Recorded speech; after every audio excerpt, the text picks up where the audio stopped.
This is from Biafra's Got Talent. We are letting Biafrans know the reason why we should remember those who gave their lives for us, those who died that we may live. You died to end my suffering. You died fighting for my freedom. Your blood is the seed of redemption. You are my inspiration. The deed no wrong with them, military shots at them. 67 to 70, we remember them. 2016, 38 May, memory still lives in our mind till today. Wonder why they refuse to publicize the genocide. The world media turn blind eyes to our plight. It's time to arise, land of the rising sun. Let's rise one more time, let's rise. Yo, we will never forget our fallen heroes. Those who gave their life for us. Onitsha massacre, Ipocha massacre, Aba massacre. We remember you. Alright. Tell them I got that day. Remember when me tell you say I got that day. Yeah, I remember that one that called us a prospero. But the way you go like a papa nuku. But them way go hero. Me tell you what I look pandi, what pandi samiro. Me tell you what I day. For me the plan and the rest of man I tell you what I do. Me know that you come to tell them. I want to promise you something today. We must fight together. No retreat and no surrender. We must hold them down till the end of time. The most important thing is that we will restore Biafra. May your soul rest in peace. I look up to the sky with tears in my eye. For other Biafrans and for freedom had to die. We will never forget you as the days go by. You are always in my heart, forever be a part. They fought for our freedom. They died for our freedom. They fought the Nigerian soldiers in the war front without food, without guns, for our freedom, for our life, for our own good, for our children. We love them, our heroes. We want them. My heart bleeds when I saw them slain. Where will I be now if not then? They will remain indelible in my heart forever, forever, forever, and never, and never, and never. We serve in your plantation, and the way you paid us back with your bloody starvation. We play in our history that the death of our people is a mystery. No going back to get to a victory. I had a voice now call for vengeance. I never get bombed, I'ma blow like a vengeance. Yo, we will never forget our fallen heroes. Those who gave their life for us. Onitsha massacre, Ipocha massacre, Aba massacre. We remember you. Alright. Where will I be now? If not you, you died at Mali.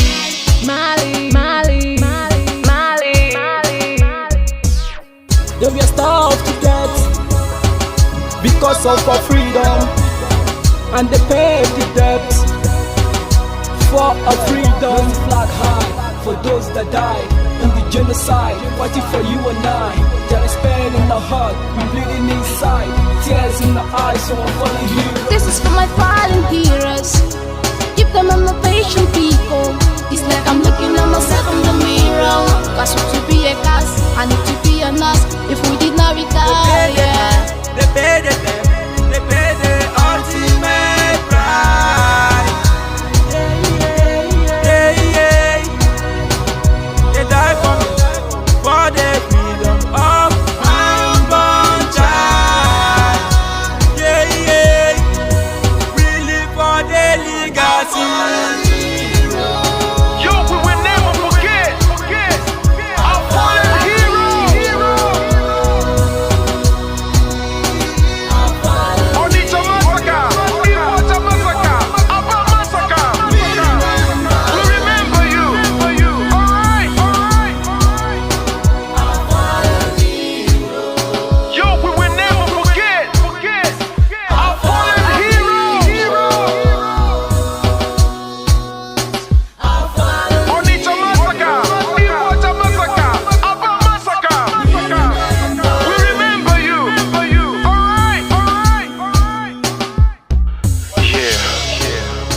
flag in the air.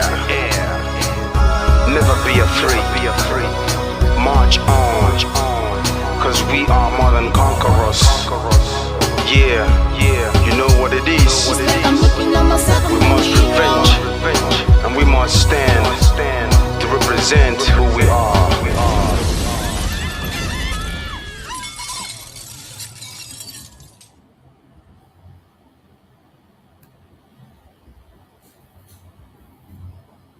Fight on, brave boys, fight on, heroes of our fatherland. Pursue the enemy, harass him, destroy the invader. March on, brave boys, now that victory is in sight. March on and hasten the disintegration of the enemy already set in motion.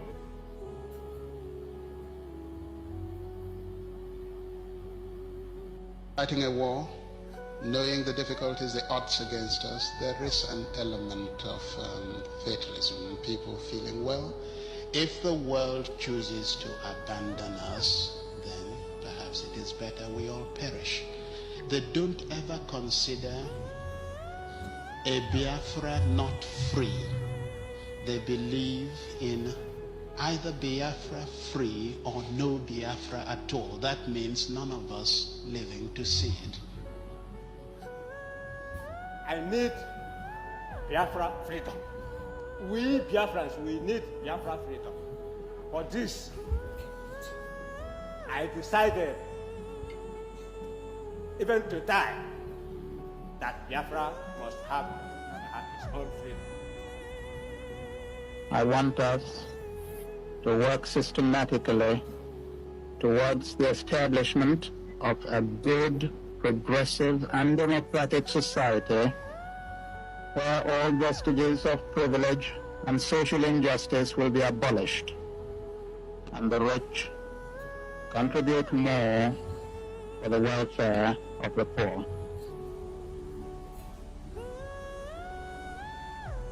If civil war comes,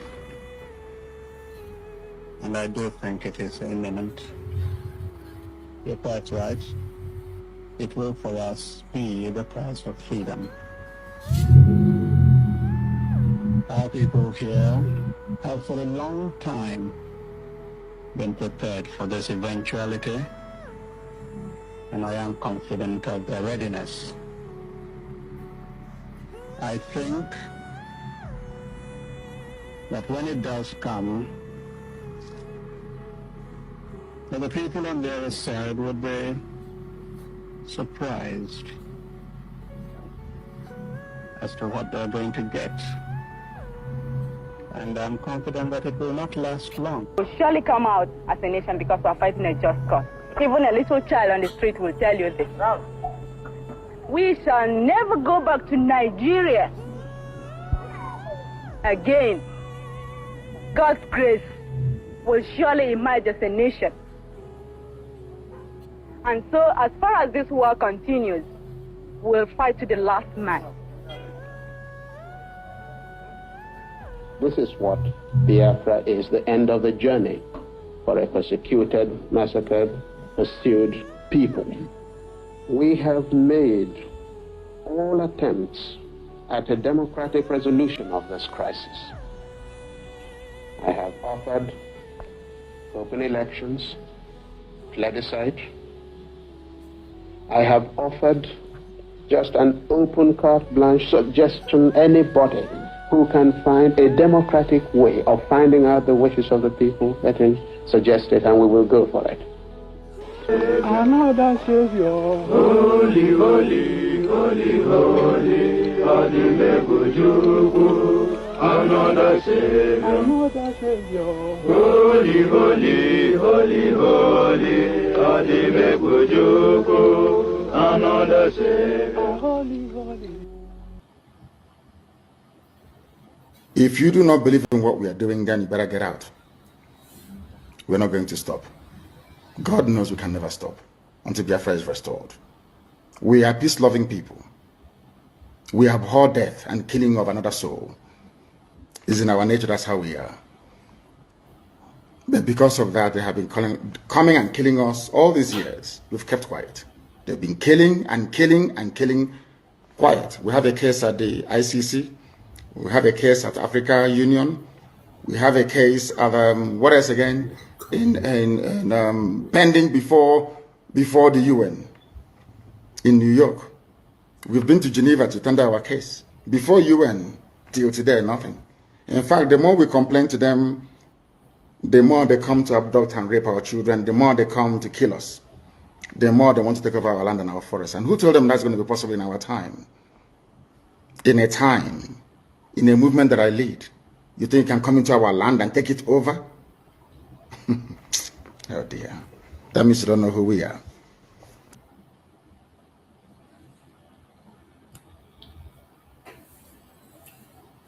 Welcome, welcome, welcome. Thank you for joining me on this very evening program.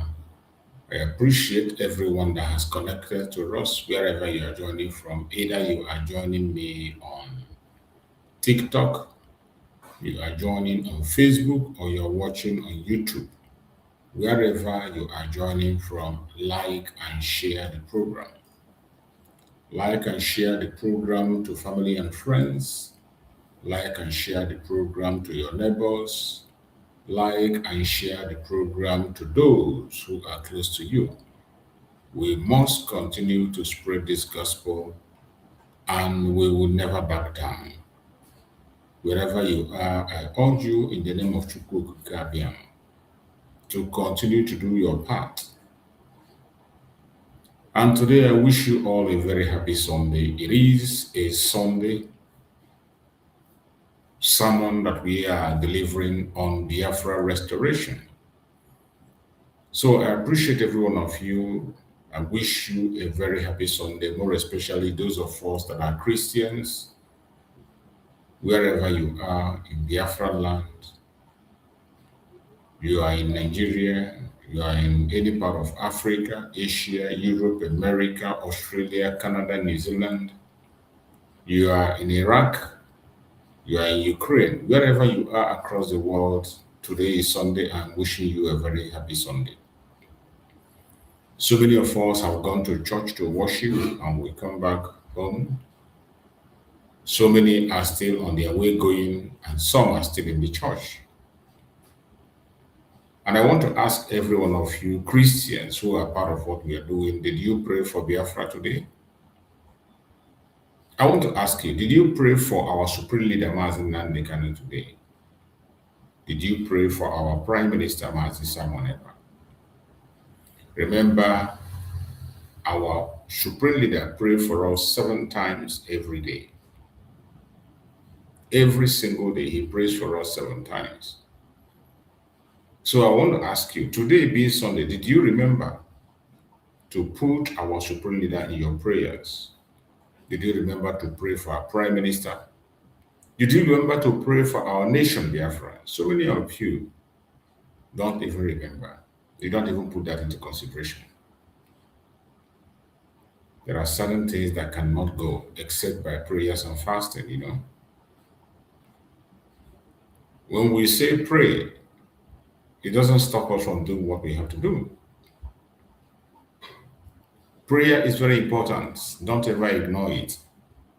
The Supreme Leader of IPOB, Nnamdi Kanu, is a prayer warrior. He doesn't do anything without prayer. And we know how to utilize prayer because after praying, we go to work. We don't pray and go to sleep. We pray and we go to work. And that is how prayer is used. That is how prayer works.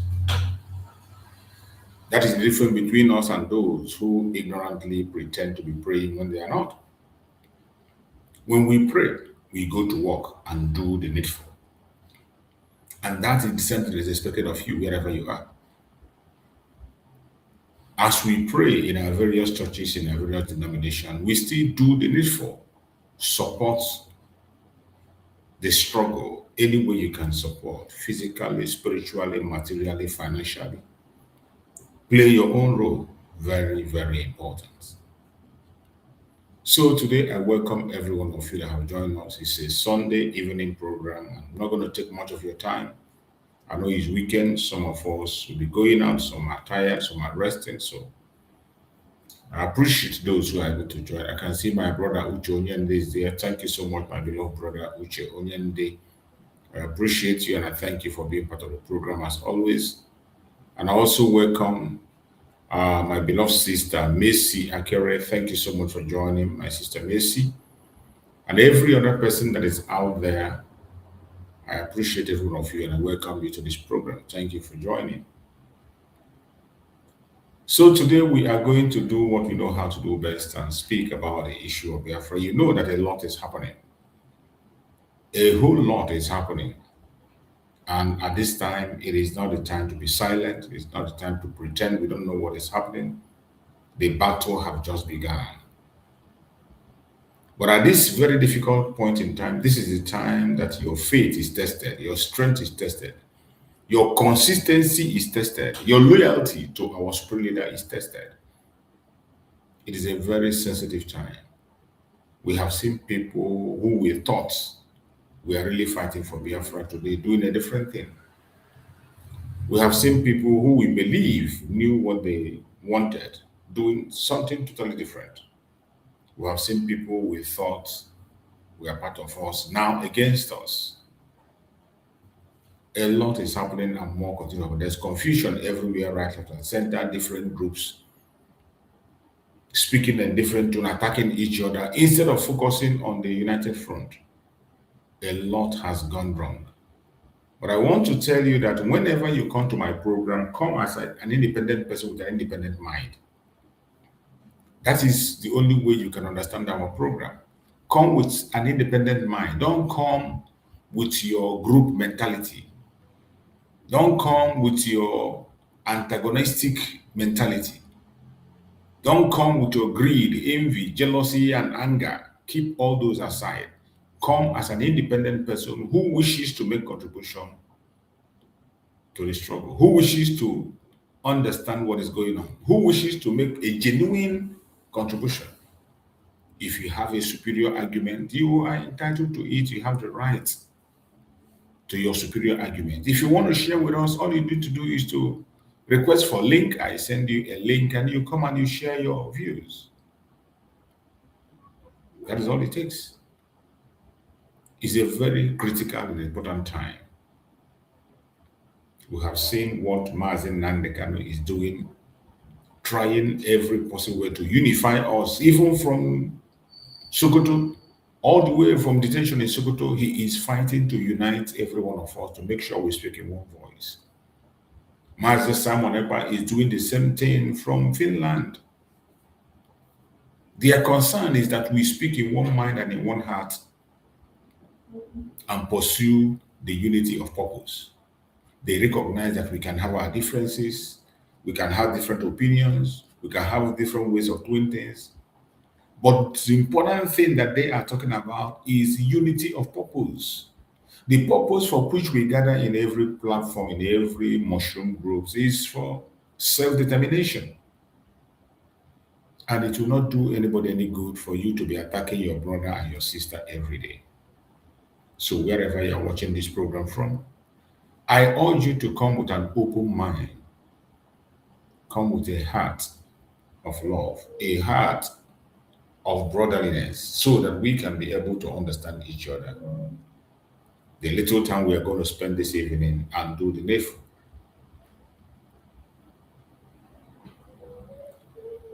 Wherever you are joining us from,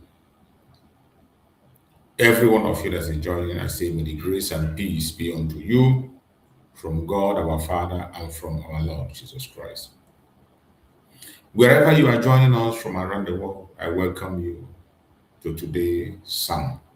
Thank you for taking the time to be with me in this worship of today, Sunday. Reflect and seek God's wisdom together.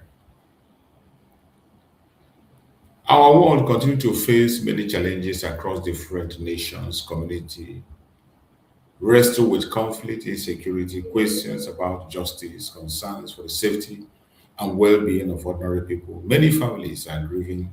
Many people long to see peace restored and lives protected.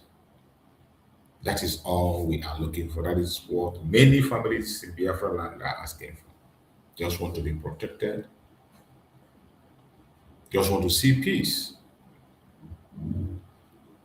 As Christians, we are called not merely to react to difficult circumstances, but to seek God's guidance in everything we are doing. And Biafrans, we know, most of us Biafrans, we are Christians. Majority of Biafrans are Christians. And you cannot deny that. So wherever you are, try as much as possible to do your part and do not allow anybody to distract you.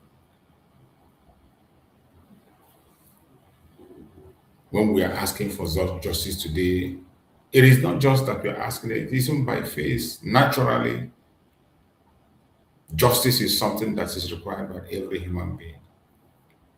Throughout scripture, God repeatedly called his people to defend the vulnerable and to act with fairness. So what we are doing today in this agitation is the work of God. What we are doing in Biafra agitation is the work of God. And if you are a Christian and you're not part of this agitation, your Christianity is questionable.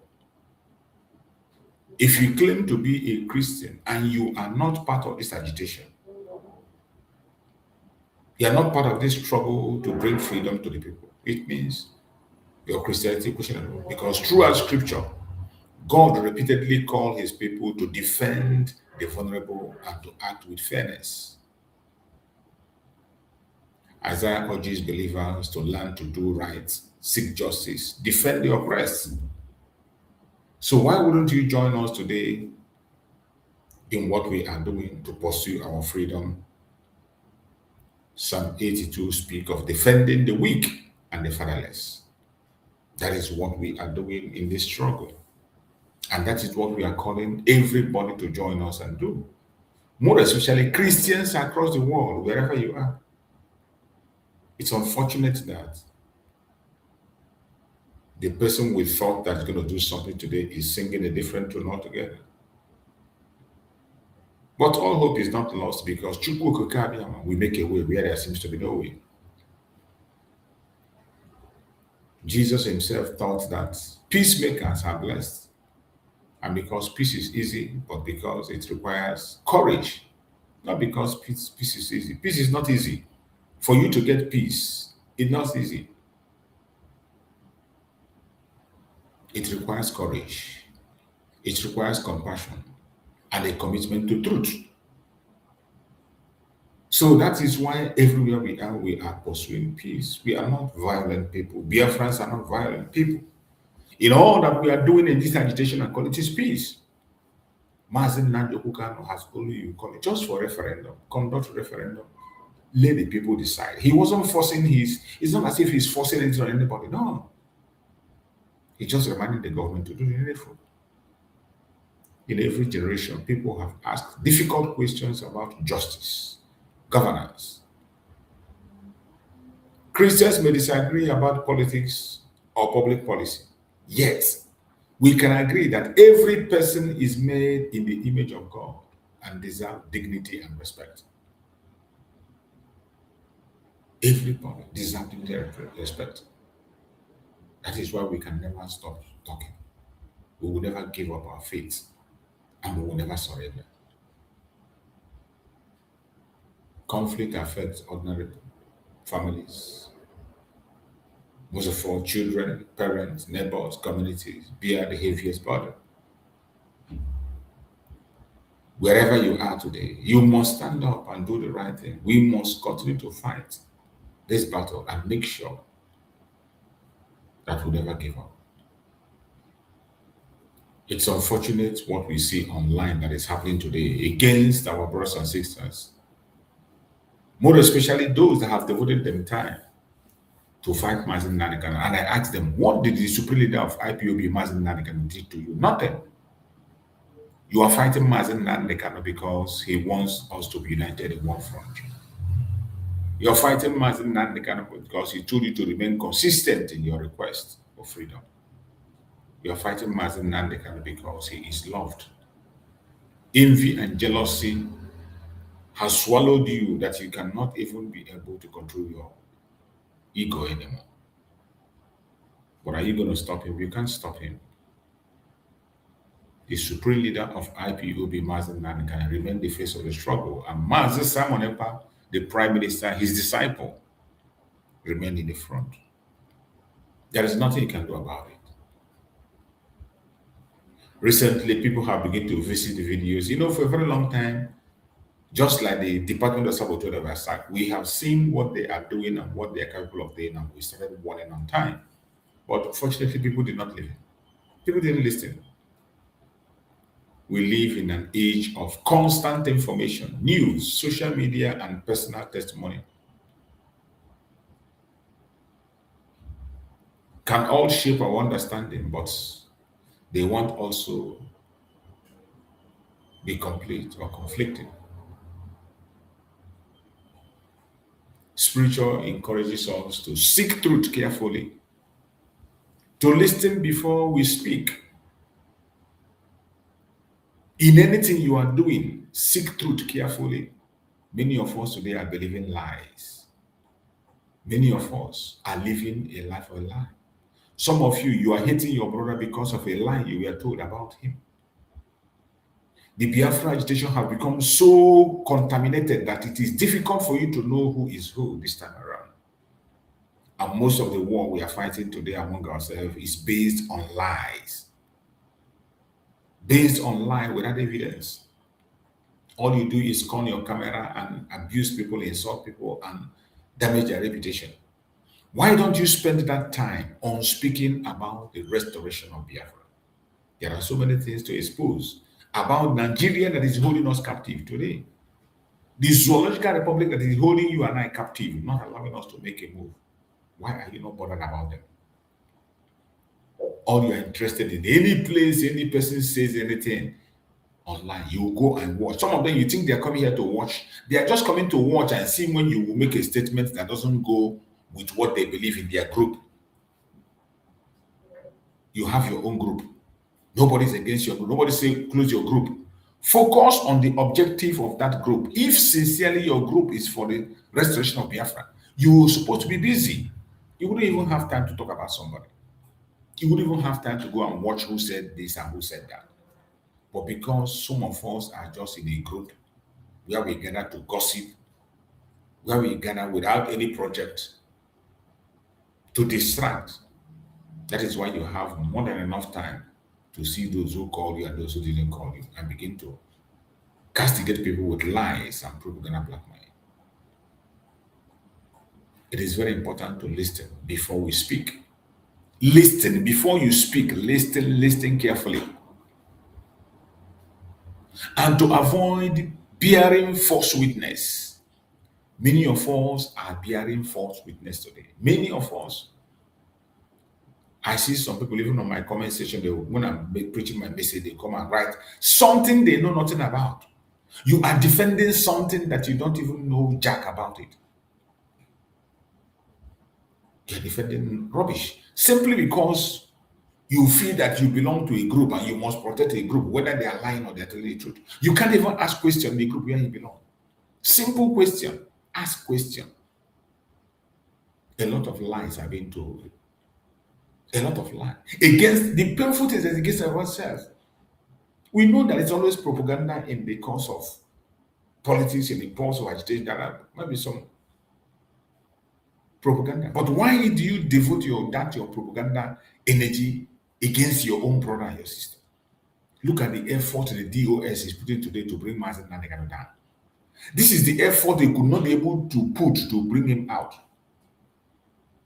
Look at the effort the DOS channeled, the effort they put to make sure they bring Mazen Nnamdi down. They went extra mile, conducted false flag operations in Biafra land, take innocent life, brought evidence, uses and evidence against Mazen Nnamdi. But they can't do the same when it comes to their freedom. They cannot go extra mile to make sacrifice to see that their freedom comes. Misplaced priority. The same thing they are doing today against Mazen Nnamdi. If you go on their platform, they are going to approach people to help them to talk on different, even when they know that whatever they are saying cannot hold water. Nothing, every nonsense they are saying cannot hold water, but they channel all their energy on attack, against a man that made them. We must avoid bearing false witness. We must avoid bearing false. And most of us, Biafrans, we are Christians, so we claim to be Christians. Some be Jewish, and some traditional believers.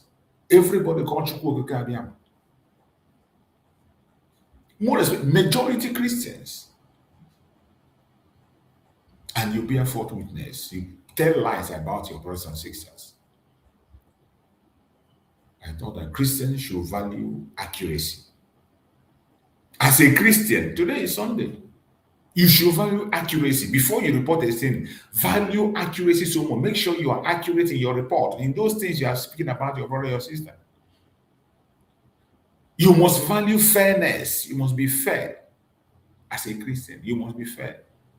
As a Biafran Christian, a Biafran believer, because most of us, we love Chukwu Okike so much that we don't say anything without mentioning God. That's why it is always in our name.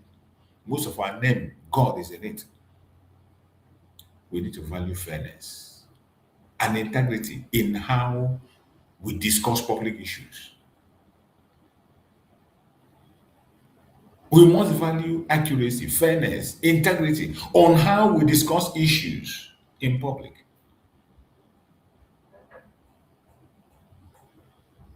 Being committed to truth also means acknowledging when there are different perspectives, recognizing the humanity of those with whom we disagree. Because we must disagree. But while you are disagreeing, you must recognize the humanity of those with whom we disagree. Some of us, when we disagree with somebody, you attack his private life, you tell lie against unprintable lies. Something even you yourself know is a lie. But simply because you are disagreeing, because of a simple disagreement, you destroy the image of your brother. You destroy the reputation of your brother. You destroy the struggle that you said you are fighting for. That is what we are seeing today by the DOS. They are destroying the same thing we all building. Look at Mazen Nnamdi, the face of the struggle. And I have said it 1,000 times. Remove Mazen Nnamdi from the picture. This struggle is dead and buried. And yet you see some people come and all they do is to attack the supreme leader. All they do is to attack their brothers and sisters. Simply because statement is not coming from them for their ego, greed, for power.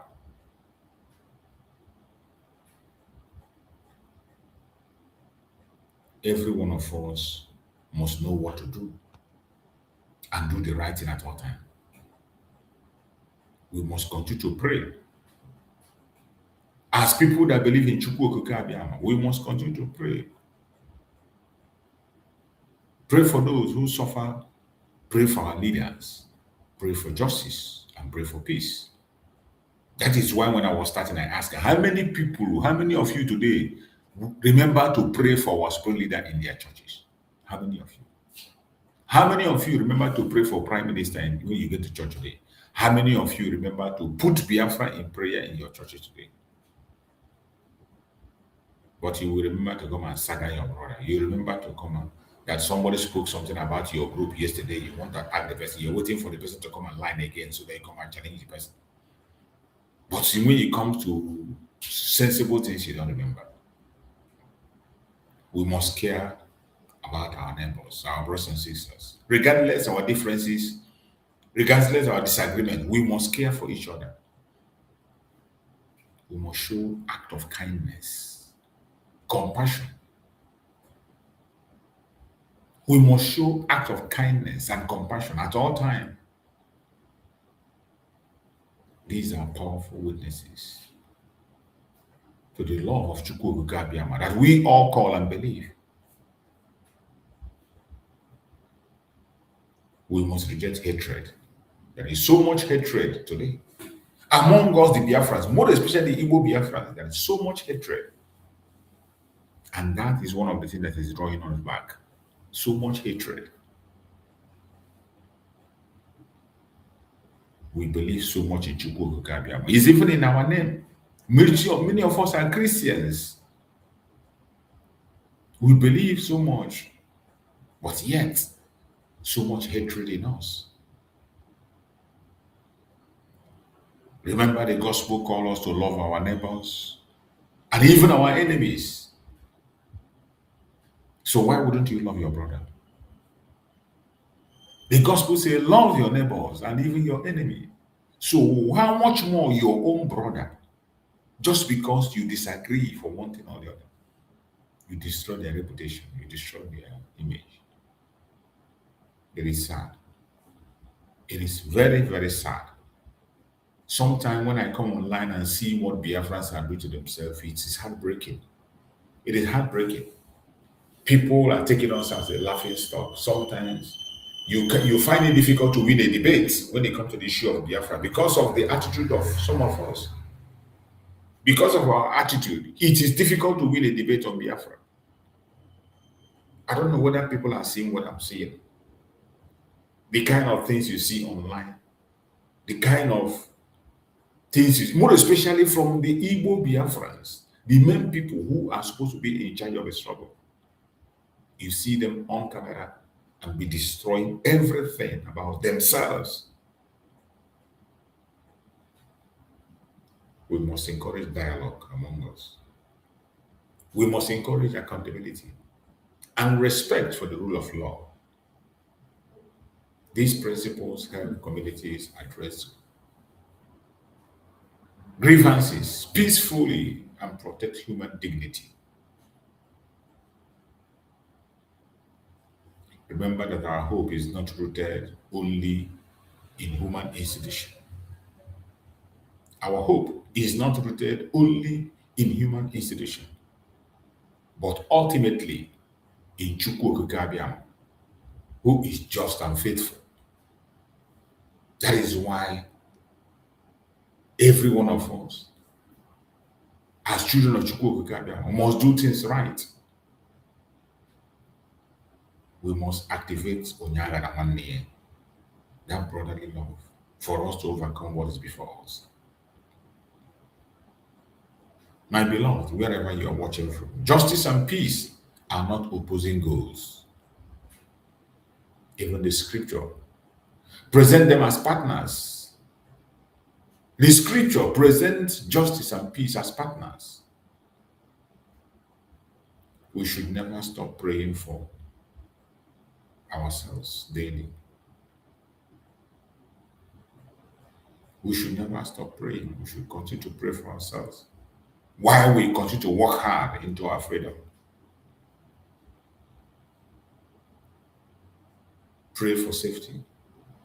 Where disputes are addressed lawfully, and where every person's dignity is respected, we must continue to pray for such an environment to come. Let us commit ourselves to being people of truth. Commit ourselves to be people of, before you say something, make sure you are sure of what you're saying. Let us commit ourselves to people of truth, mercy, humility, and peace. May our conversation reflect the character of Chukwu Okike Abiam, the character of Christ. And may our actions bring hope to those around us. Our actions today is not giving hope. When you go online and see what the Biafras are doing, does it give you hope? I'm asking. Does the attitude of Biafrans online, their character, their behavior, does it give you hope as a Biafran? Are you proud? The attitude of some of us, we know we have very intelligent Biafrans that are making us proud. But some of us, when you see the attitude and what they do, you cover yourself in shame. I pray that our actions bring hope to those around us and to us. Wherever you are watching this program, I urge you to stay strong. Do not get discouraged. And this evening, I am going to bring a program from Biafra Radio. a program that was heard by some of our sisters in Biafra Radio of IPOB. I'm going to play the program so that we listen. I've said it that here we attend to issues with an open mind. All we are asking is for unification, unity, for us to have a strong front to fight this battle, because the enemy is not backing down. They are not backing down. And for us to overcome, we must be prepared. We must be very prepared, because it is not a joke. It's not a child's play. The battle has just begun. And unity is the only way we can be able to overcome the enemy. Without unity, it will be almost impossible for us to overcome. Without unity, it will be almost impossible. That is why unity is very important. And I have explained unity many times. Unity doesn't necessarily mean that we will speak in one voice, we will be in the same group. The unity I'm talking about doesn't necessarily mean that we will agree in everything. I am talking about the unity of purpose. We must know the purpose for which we gather in every angle, in every place where we gather. And if we can be able to identify and know the purpose for which we gather, things will be easier for us. So I want us to listen to the message these sisters have before we can round up on the program. Let's hear the message they have. Good afternoon. Greetings, Biafrans. My name is Njideka na Canada. I'm greeting you people from here. This is afternoon. I am a Biafra. I live in Canada. Thank you and remain blessed. Thank you so much, the Lioness. Thank you for your introduction. Great Biafrans, like we rightly told you, we are here to preach the gospel of freedom, the gospel of redemption. But first, I would like to, call and salute and greet our Supreme Leader as our custom demands. We salute you, Nnamdi Kanu. We thank you for everything that you have been doing and you continue to do for our generation unborn, for sacrificing your freedom for us. We are all out here while you are in jail for the quest for freedom. We want to appreciate you, and we also want you to know that we are standing tall behind you. There is nothing that will ever make us back out. We stand solidly behind you. We want to also use this opportunity to call on the Creator, the God of the universe, to continue to strengthen you as you keep on, holding on to your words, because you told us that you will never disappoint us, and you have proven yourself worthy as a leader that you are. So we thank you, our Supreme Leader. Continue to do the good work that the Creator called you to do. Thank you so much. And also this time, we use the opportunity to thank our DOS, HOD, Mazi, Chris, Mwogu, and all the members of the DOS. We thank the members of the Biafra Radio, and also the Biafra Vanguard Media, all IPOB members all over the world that are standing tall and fighting the enemies, making sure that IPOB restore back the peace, the love, the unity that used to be there before our leader was kidnapped. This said, I would like to stop here and then we go into the topic. Great Biafrans, today we are about to do something that is we are known for. The slogan of this very struggle is IPOB One Family. We are not called One Family just, for fun. It's because we act it, we live it, So our leader is an example. He also made us to understand that without unity, there is no way we can succeed in this quest for freedom. We all know that the enemies have been using this divide and rule tactics to divide us, to separate us, to make us feel we are not one people. But there is one thing that our leader did. There was a program our leader did in the past. That program was explained in detail, and there is no way you can be a Biafran and you will still doubt that, oh, you are not sure if you are a Biafran. Like I said rightly on one of my programs, that I am talking as a Biafran today is because our leader made me to understand that, yes, of a truth, I am a Biafran. Okay? So our identity was lost past because the Fulanis, they did everything to make sure they set confusion in our midst, giving us different kind of names like South, Coastal Region, Interland, Niger Delta, etc.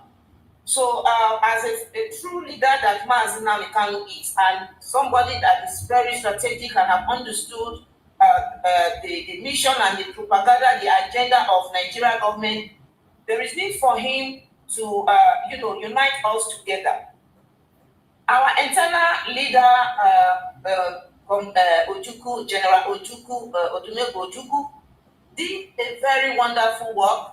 We knew what happened and how the Nigerian government used food blockade. If not, the war would have been, victory.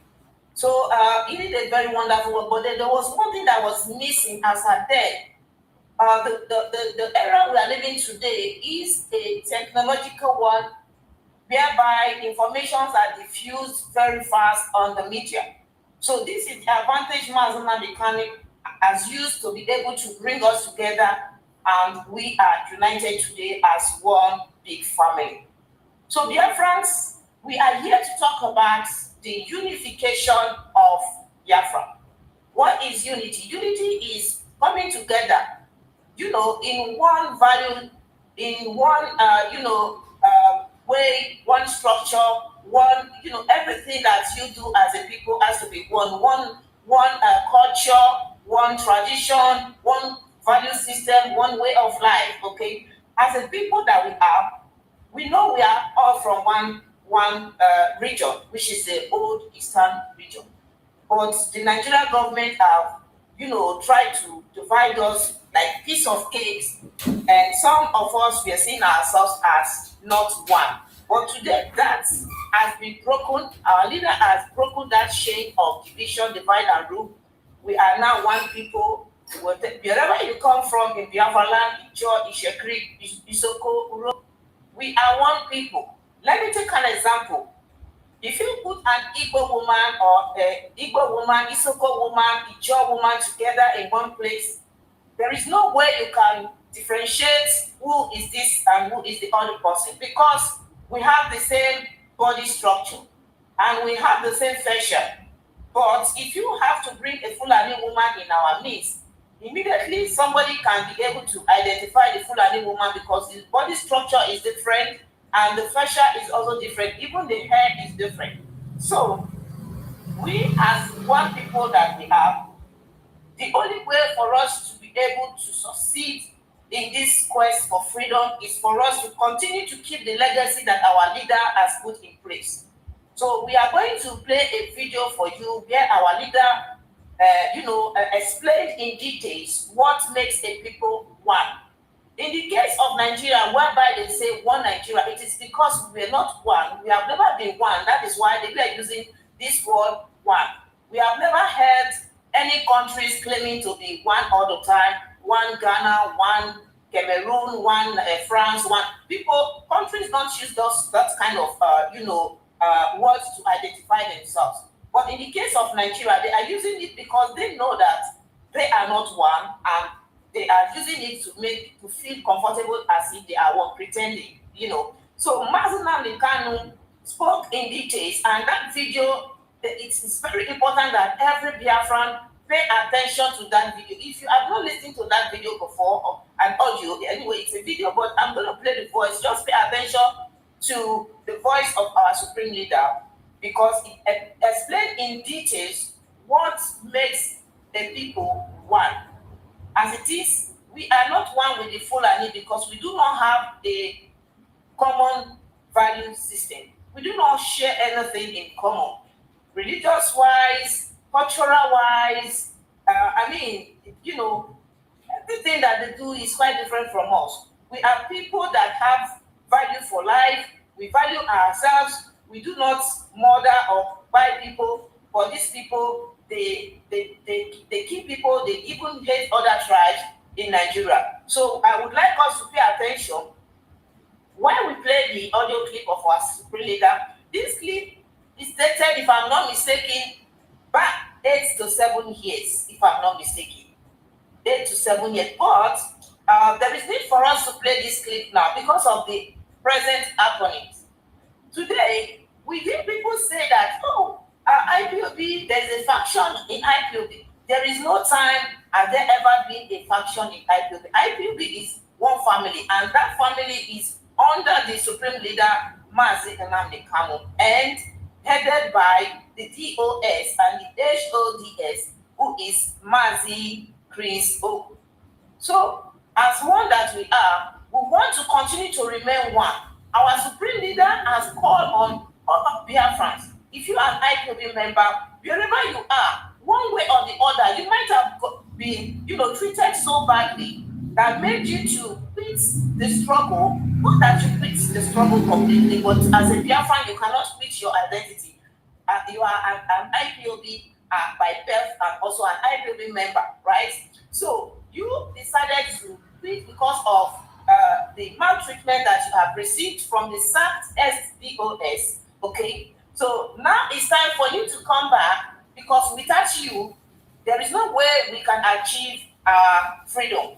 We need our collective efforts for us to be able to make this work out. The enemies are using divide and rule tactics. Whatever name these people are putting out there, trying to scare you away with that name, just know that you are a Biafra and you are an IPOB member. Our leader is calling all of you to come back to the family. We are one big family. So I'm going to play this very audio clip. Let's pay attention, and then after, I would like my sisters in the studio to say one or two things about this very clip. In this clip, it was well analyzed, the tradition and the culture of our people. We know that in Africa, we say that Africa is motherland, okay? So why is it called motherland? We are still going to discover that in this very clip that I'll be playing for you. So let's pay attention, please. Thank you.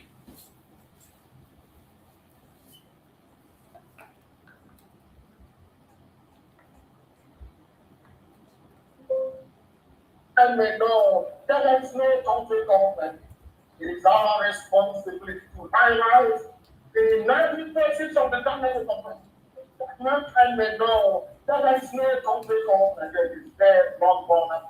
As you are traveling along, you will see many people, you will see many women, you will see many traditions, you will see many cultures. But as soon as you see women tying to this rubber, you know you are the land of Biafra. Anywhere they stop tying to piece of rubber, you know you are at the boundary of Biafra. He was flabbergasted. He couldn't understand it. And then I proceeded to say to him, do you know the meaning of a nation? He said Nigeria is a nation. I said no, Nigeria is not a nation. It is not even a country. Nigeria is a contrast, whereas Biafra is a nation.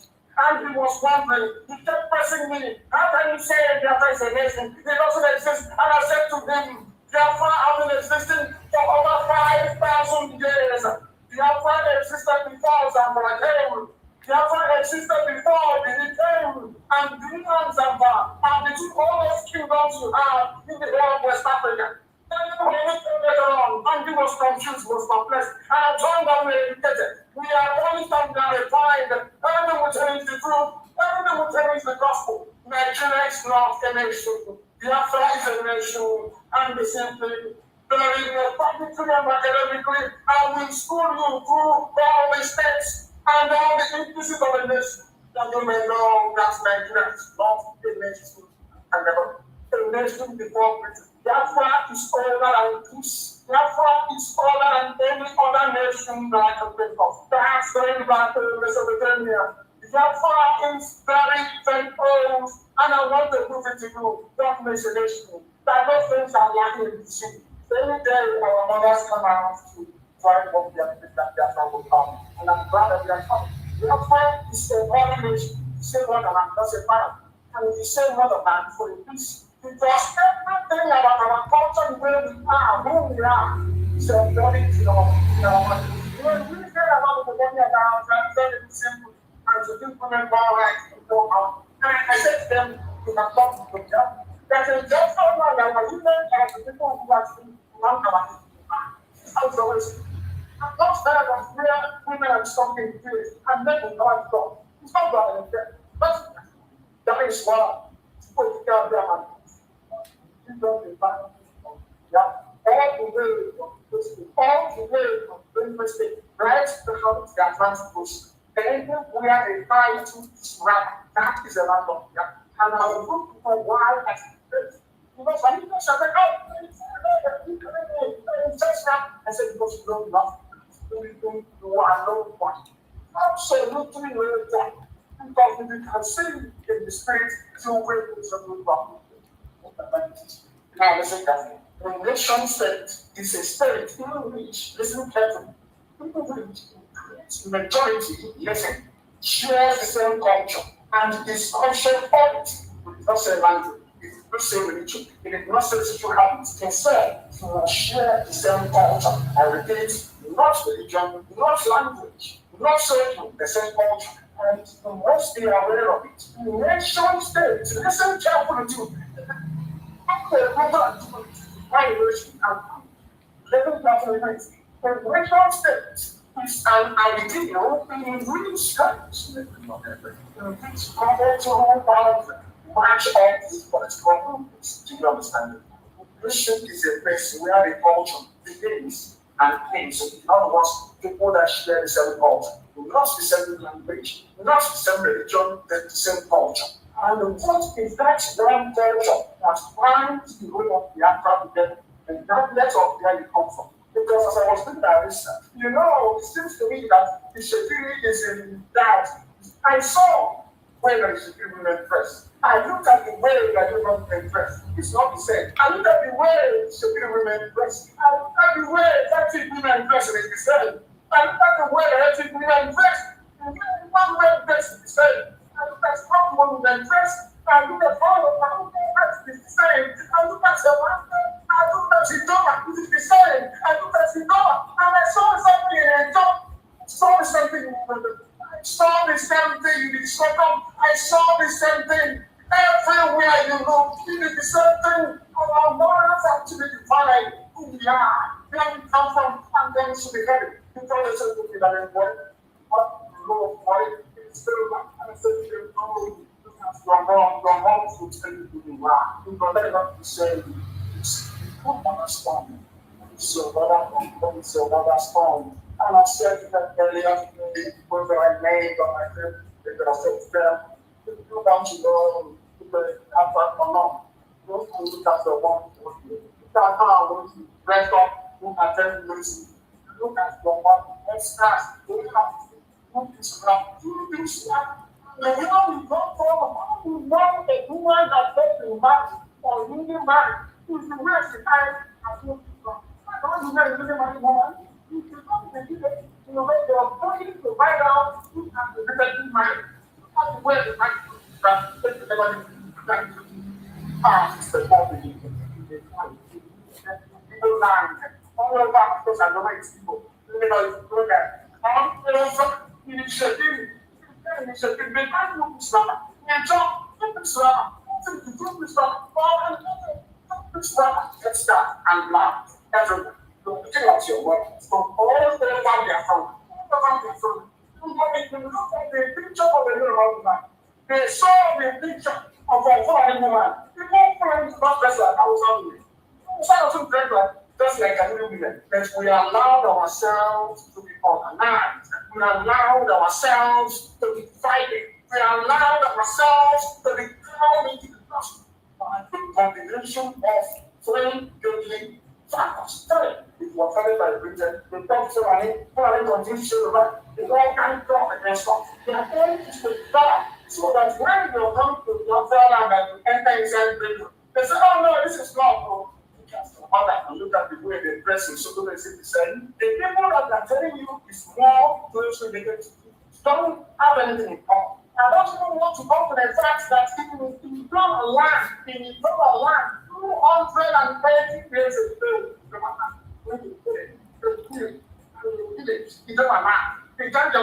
what is happening now has happened. There's happened 20 times now. They went to the government, they jumped to our land, they never succeeded. So we need money to take some parts of the gun, take the other parts of the gun, but the southern part of the gun is very, very strong. People take them to and very, very bad. If you're from one breastplate and have an elderly man, anybody who is older than 100 years old and has done all the things you have on, and so you might ask you. If your father ever telling you about it's not only related with your feelings, but there was a time that were no men who became a man. There's even men that should get to become a man. If they get to women, sometimes don't ask you. What do you mean? What do you say? You don't have to. Just only how many men and I'm right now. After 100 years old and articulate from state. And they are the only ones and they are coming to the side of the program and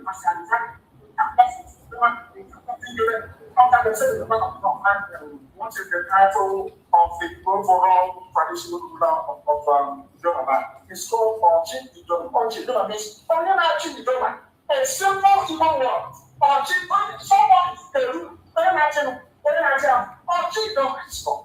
They have 4 market units. The year of their 4th child, here is and somebody is asking for what from every summer will come to them. You know, it's a problem. You that is telling that people manage your problem. He cannot even differentiate between an old man and a young man, or a given woman and a given woman. Also, he starts telling you, no, they are continuing women, they are in blouse and the room to farm. They cannot ask what I need to do everyone. Doesn't matter if you're security, doesn't matter if you're good. That's how you go. A responsible man and take that from us. What's surviving? You don't do service. Now, you tell me why somebody saying throughout the group, we are in a plan to now for these people that you are not related to anyone. Your evil woman is and you also circumcised after the time. Our women, they condemn everything you need to know about that. If your intelligence enough, if your identity enough, if your understanding enough, if you can get away from the media, just don't tell them what to do. Now, let us respect. It's the majority of Nigerian Christian culture. Yes, I know. Even families in the law. The only thing buying family to follow is that. The only thing you can starting out outside of Fulani, you're not even testing. The only thing buying outside of Fulani is language, house language, and religion. They have any cultural activity outside. The Fulani have MN. You don't have MN. But it was not the Fulani student. All the Fulani students, they had to show up. Before the Fulani students, the house of that. Okay. So people go through the house of the come. Absolutely nothing. You see, and stupidity of making reference to contraction for Nigeria. It's just very fun. But the thing that binds the nation together is cultural affinity, and they will be conscious of it. It is their consciousness that the white man removed through village function. It is that consciousness that it's already removed through creating this war.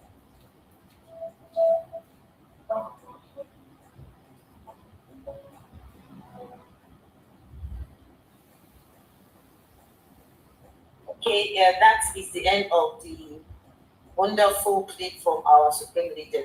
Ladies, I would like you all to comment on this because the efforts that our leader has put so far to unite our people. When our leader was here, when you say IPOB one family, deep in your heart, you meant it. Immediately he was kidnapped. We started seeing all kind of character, attitude, strange attitude in the struggle, blackmailing, character assassinating, all sorts of insults and all that started coming up, which means that the person that holds this struggle, the key, the man that is holding the peace and the unity of this struggle, when he left, those that he left the struggle in their heads were incapable, they were incompetent up to the extent that they weren't able to sustain or to retain that unity that our leader put in place. Now that our leader is calling for freedom, for unity, we all know that before our leader started calling for unity on Biafra all over the world, he first of all they sacked SDOS that they should come to call all IPB members together, call Biafrans together for them to unite. But these men refused. I wanted to ask a question to Ross. Does it mean that these people do not understand that when you are fighting for freedom and you are fighting against your enemy, you need to be united in order for you to succeed? When I say united, you need unity. I'm not talking about uniting with people who have very wicked hearts, people who do not genuinely want freedom. We are not talking about people who have sold their soul to the enemies. We are talking about genuine freedom fighters, Biafrans who are genuine, who truly want freedom. So does it mean that the fact that these people refused the call for unity, what do you think they had in mind that made them to say no to Nnamdi Kanu, that they are not going to do to call Biafrans together? They just want to continue that the blackmailing, the saga, and all these things that have been going on. They want to continue. So I would like our sister, Njideka, please. What do you have to say about the call for unity from Nnamdi Kanu? What do you really think that Nnamdi Kanu, how would you even qualify our leader for still insisting, despite all that is happening, that Biafrans need to come together? So what do you have to say, sister? Thank you so much. Thank you, sister. Thank you, my sister Ejio. Yeah, our leader has been calling for unity since 2018. That was when I noticed our leader started going to Biafra land, round Biafra land, going to Port Harcourt, Igbocha, going to everywhere in Biafra land. He was going around whole Biafra land, that even Urobo people, he went there, he went all these riverine area, he went everywhere, Bayelsa. When he went there, he will now, they see the sheep, their Igwes, their SS, all of them will gather their people. They will make it in a kind of occasion. Our leader will be there, telling them, this is why I'm here. We are all one people. We are all one brothers and sisters. You are my flesh and blood. I can't remember our leader, whenever he say, you guys are my flesh and blood. We want us to unite. These people, government of Zoo and Britain, divided all of us, for them to defeat us. And when we united, we defeat them. And the same thing has been ringing till they kidnap our leader. And our leader still in the detention, still talking about the unity. Even when the ex-DOS were offended him, in fact, disobeyed him, did all manner of things, he still gave them time to repent. He still called them, unite our people. Let's come together, and hence we have one common goal. Let's fight together so that we will win this battle. But these people refuse because they are not here to look for freedom. They are not here to fight for freedom.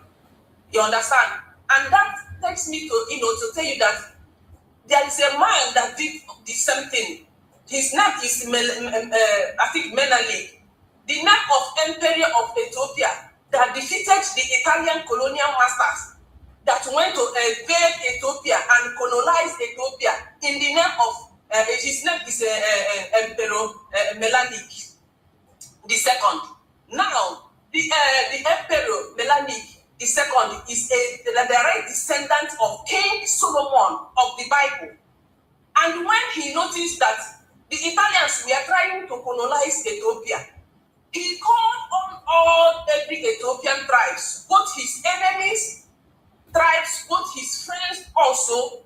He begged everybody to forgive each other atrocity against each other. Just to kind of to forgive and forget themselves if they have offended each other. You understand what I mean?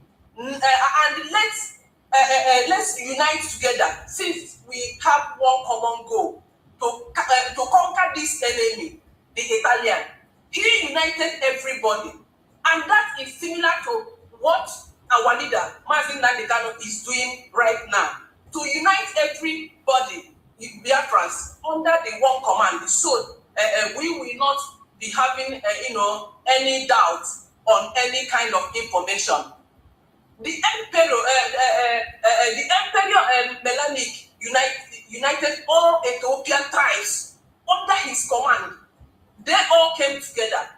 That was why they were able to conquer Italian at the Battle of Adua. And that was where they conquered that Italian people. And that makes Ethiopia the only African country that was never colonized by the Europeans. Just one day they united, you understand? So the same thing our leader applied for, because our leader know what is what is freedom all about. That is why he started drinking before, because he meant well for this struggle. If our leader did not meant well for this struggle, he wouldn't have, calling XDOX, the XDOX, for them to unite. Call all the connectors you have chased away. Call everybody, unite everybody. We are all Biafran, no matter the kind of name they are answering. All of us are Biafran. Unite them together so that we will fight this one common goal, so that we will achieve what we want. Our leader already knew all these things. You understand? So, but the exact XDOS refused to follow the instruction our leader gave because of what? They are not there to fight for freedom. They are not here to, unite our people. And let me tell you, our leader have done all what he can do. And at the end of the day, he now have to sack them. When you look at the Nigerian government, you see how they divided us. They divide some Imo State people, join it with the River State people.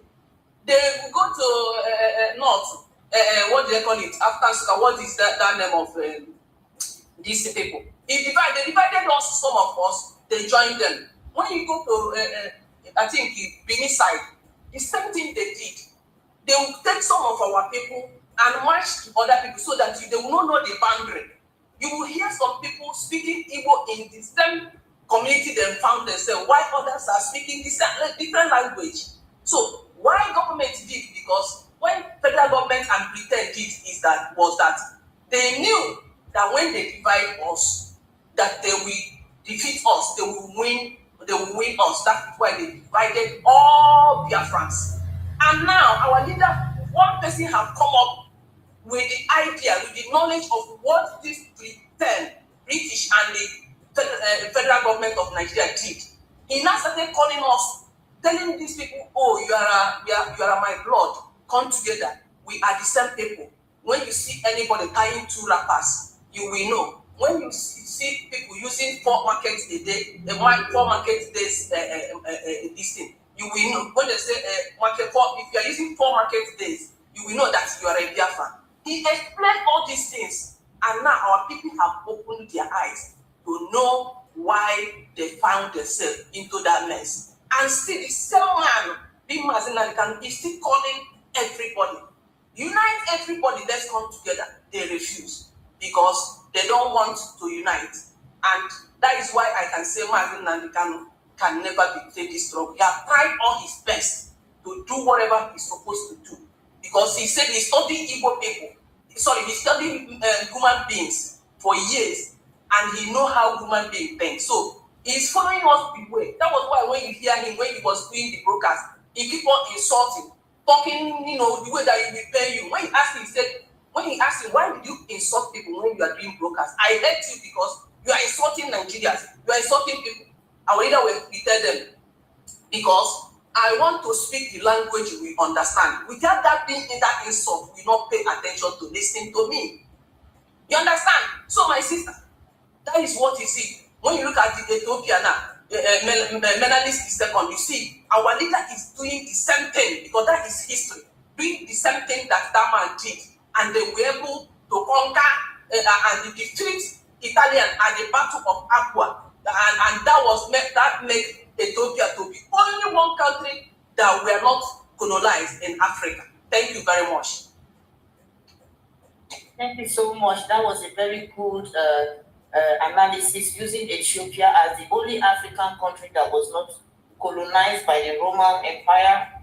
It is true that they came together, they spoke with one voice, and in fact, they defeated their enemies.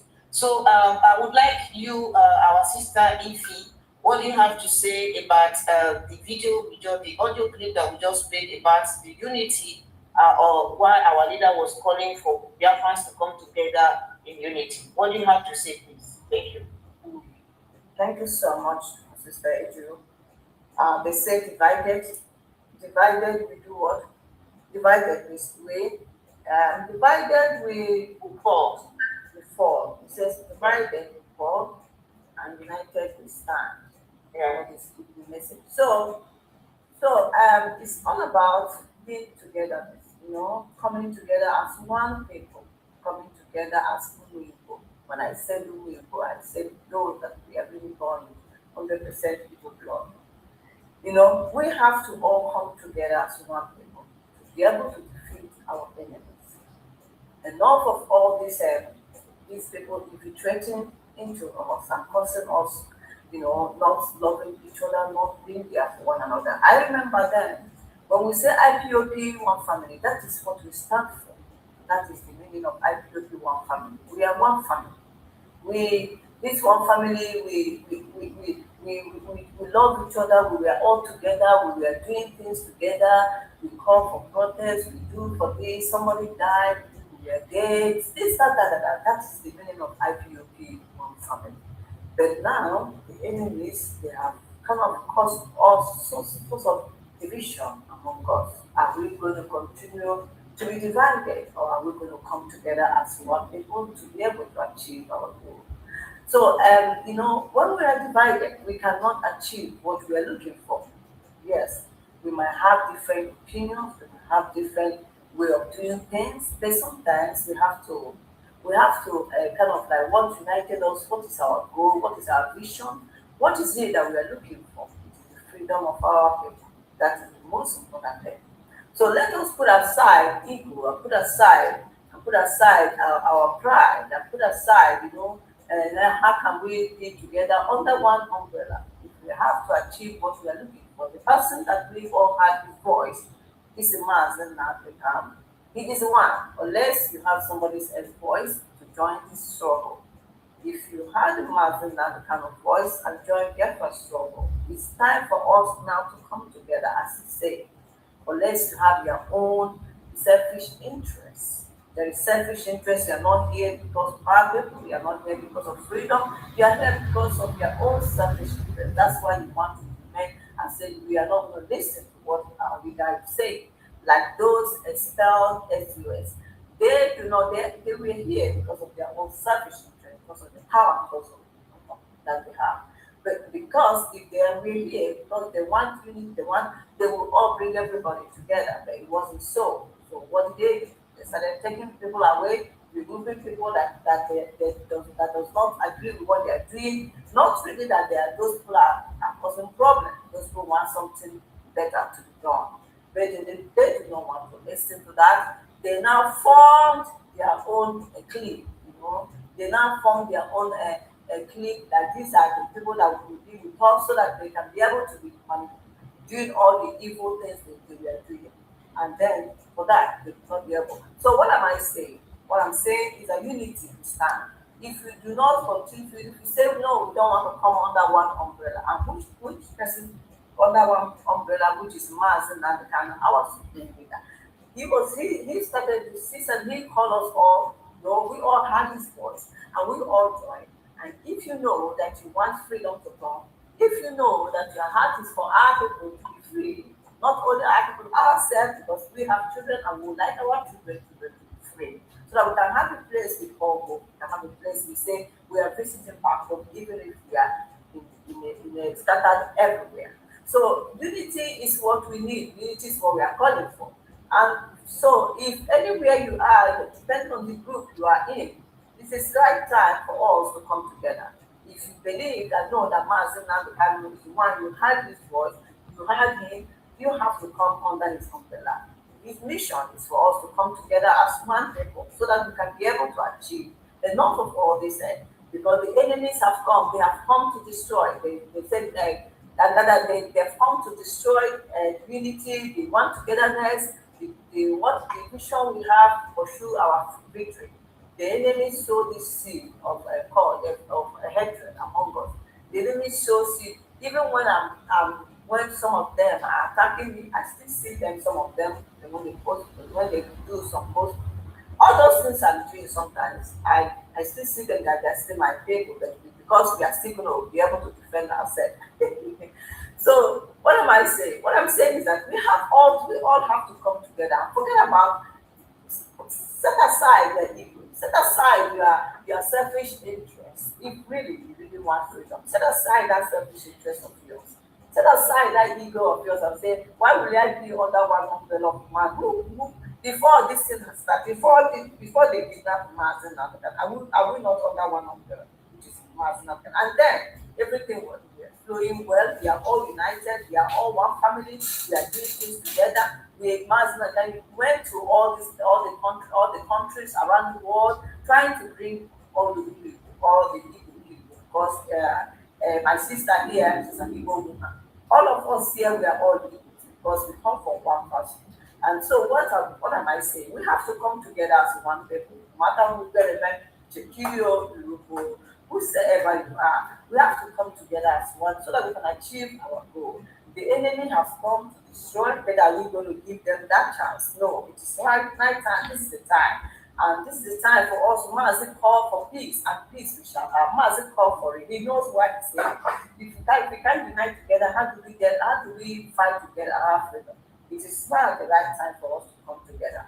It's not the right time. Those enemies can continue with whatever they call themselves. But those who stand with our leader, Mazi Nnamdi, those who have his voice, those who say Mazi or no, nobody, come together. It's time for us to come together and start rebuilding this house that we have destroyed. We have to start rebuilding it. We have to start building the house that these wicked people have destroyed. They destroyed because of their power, because of their money, because they first love money. They love money more than they love their people. If you have a love in you, you know humanity first, you will be able to see that people need freedom. Their people need freedom, and it's about money. This money won't take you anywhere. So that's what I'm saying. So please, we have to unite and we have to forget about whosoever is there that say, I'm not going to be under Mazi Nnamdi. You all have Mazi Nnamdi voice and you all join this struggle. It's time for us to all come as one people and then we fight for us to get our freedom. Thank you so much. Thank you, Nate. Thank you so much for your wonderful contribution. Let me make this very clear before they start misunderstanding us. The call for unity must not be misunderstood. We are not calling to unite with people who are saboteurs. We are not calling to unite with the agent provocateurs. What the people we are calling are those who get, maltreated, who the SDOS, those that were sacked by our supreme leader, those who were being tortured. They tortured a lot of people, and those people, some of them decided to stay outside. They stepped aside. They didn't leave the struggle. They just decided to, for the sake of their sanity, they decided to stay outside. So these are the people we are calling. That Mazi Nnamdi Kanu is calling, all of you should come back. The people that sacked you have no jurisdiction. They don't have the right to do so. They did it today. They are the ones that have been sacked. Now that they are sacked from the movement, you have to come back and, let us do this together. Let us fight this freedom together. IPOB is your organization. We all own IPOB. We are all IPOB. So nobody has the right to sack you. It's only Mazi Nnamdi Kanu that have that right to sack you. Since he is calling you to come back, you have to come back. Let us fight this fight together. So we just want to make it very clear. So tomorrow they will not start saying that we are calling, we are begging them. No, we are not speaking to, we are not addressing the sacked SDOS and their groups. we are calling on our people who were wrongly sacked or unjustly sacked by the SDOS. So that said, anyway, our leader have, really proven himself as the leader of a freedom fighting movement. Because what is happening today, the kind of challenges, the temptations, that this man is facing, is not everyone that will go through such things and still continue to say, I will not disappoint you. The issue that is on ground now is that there is a strategy these people are trying to use. The strategy is to frustrate Nnamdi Kanu because they need to do something that will make people feel that, oh, you see, they said it too. So that strategy is frustrate our leader. Say things that will make him to say, oh, these people have abandoned me. Now, what am I? Those I'm fighting for, they have abandoned me. But of course, our leader knows that we Biafrans, we true genuine IPOB members have not and we will never abandon him. So they have failed woefully because when Nnamdi Kanu take a decision, it takes in fact for him to even decide. We have been expecting this for long because these people have been doing all this. They have been doing all these shenanigans. They have been constituting nuisance on social media, saying all sorts of things. They abandoned the Nigeria government that they're supposed to tackle. They started tackling their own supreme leader. So at a point of time, there is time for everything. The hour came where our leader had to do the needful. It's when he decided that, okay, since you have refused to, to obey or to follow the laid down rules, it's high time you quit this struggle because you no longer belong to this struggle. You have to work according to IPOB code of conduct. You have to obey your hierarchy. But this time around, I'm not going to tolerate you, neither Biafrans. So they were sacked, and since then they have been rebelling. Now, let's go to the second topic briefly. When we talk about sanitization of IPOB, the first point of action was taken by our supreme leader. That was the sacking of those that are on top. The top, the top leaders of the sacked SDOS, starting from Chika Edoziem, Mazi Angmani, etc., Gina Zawuru and Co. That was the first point of action that our leader took, and it was a great one. Now, we are talking about sanitizing IPOB. We need to sanitize this very struggle in a way that the struggle will be restored, the look and the peace, the unity will be restored back fully. With that sanitization, the infiltrators will still be there. So it is very, very important for every IPOB national coordinators to be very careful that these people will not come and be infiltrating the family units. So now we talk about when we are talking about the sanitization, I would like us to speak more on this. Our sisters in the house, how do you think this sanitization process should go? How do you think we should implement the sanitization protocols for us to be able to identify those that should be sanitized, those that are sacked leaders? So what do you think, what measures do you think should be put in place for us to be able to identify them and do the needful? Thank you so much. This time I think I will go to other Njideka. Over to you, please. Thank you. Thank you, my sister, Ejiro, face of Biafra. The video our broadcast our leader made before he was kidnapped, he said, the hour has come. Now, we are going to remove chaff from the weeds. So, and our leader knew that the people that were with him are not the real people that is going to give us work and give us Biafra. He knew that. He had already tested them. He knew them, and that was why he said so. If they have been, if they already have trusted them, I wouldn't have mentioned that. And he also mentioned about 100 men. He said it that he needs only 100 men, only 100 men, because he had looked around him. He couldn't find any. And that was why he made that statement. And now, you can see that that weed he have already removed them from the that sharp. He have already removed them from the weeds, and that is to show you that our leader gave them long time. Keep on testing them. Let them vomit that thing they want. Let them bring that action that is in them for him to know the real, the good, and the bad. And when he gave them all this long time to repent, that was when they displayed everything. And they brought themselves out for everybody to see and witness and, to know why they were into this fighting of freedom. You understand? So now you can see they have removed themselves by themselves. You get me to even ask. And that is how Chukwuoki did his own work. He have already removed them. First of all, our leader's heart is clean. His mind, everything is clean for him to give us Biafra. But these people came to destroy. They came to destroy Mazin and destroy the struggle. And now they have removed themselves by themselves. We have already know that this is the people that are going to work with Mazin and nothing that our leader have said with his mouth that have never come to pass. You can see, he said, time has come, the hour has come to remove chaff from the wheat, and this is it. And after 2 weeks, they kidnapped him after he made that broadcast. So my sister, when you look at all these things that these people are doing, these ex-DOS, let me use them as an example. You will know that these people are not real.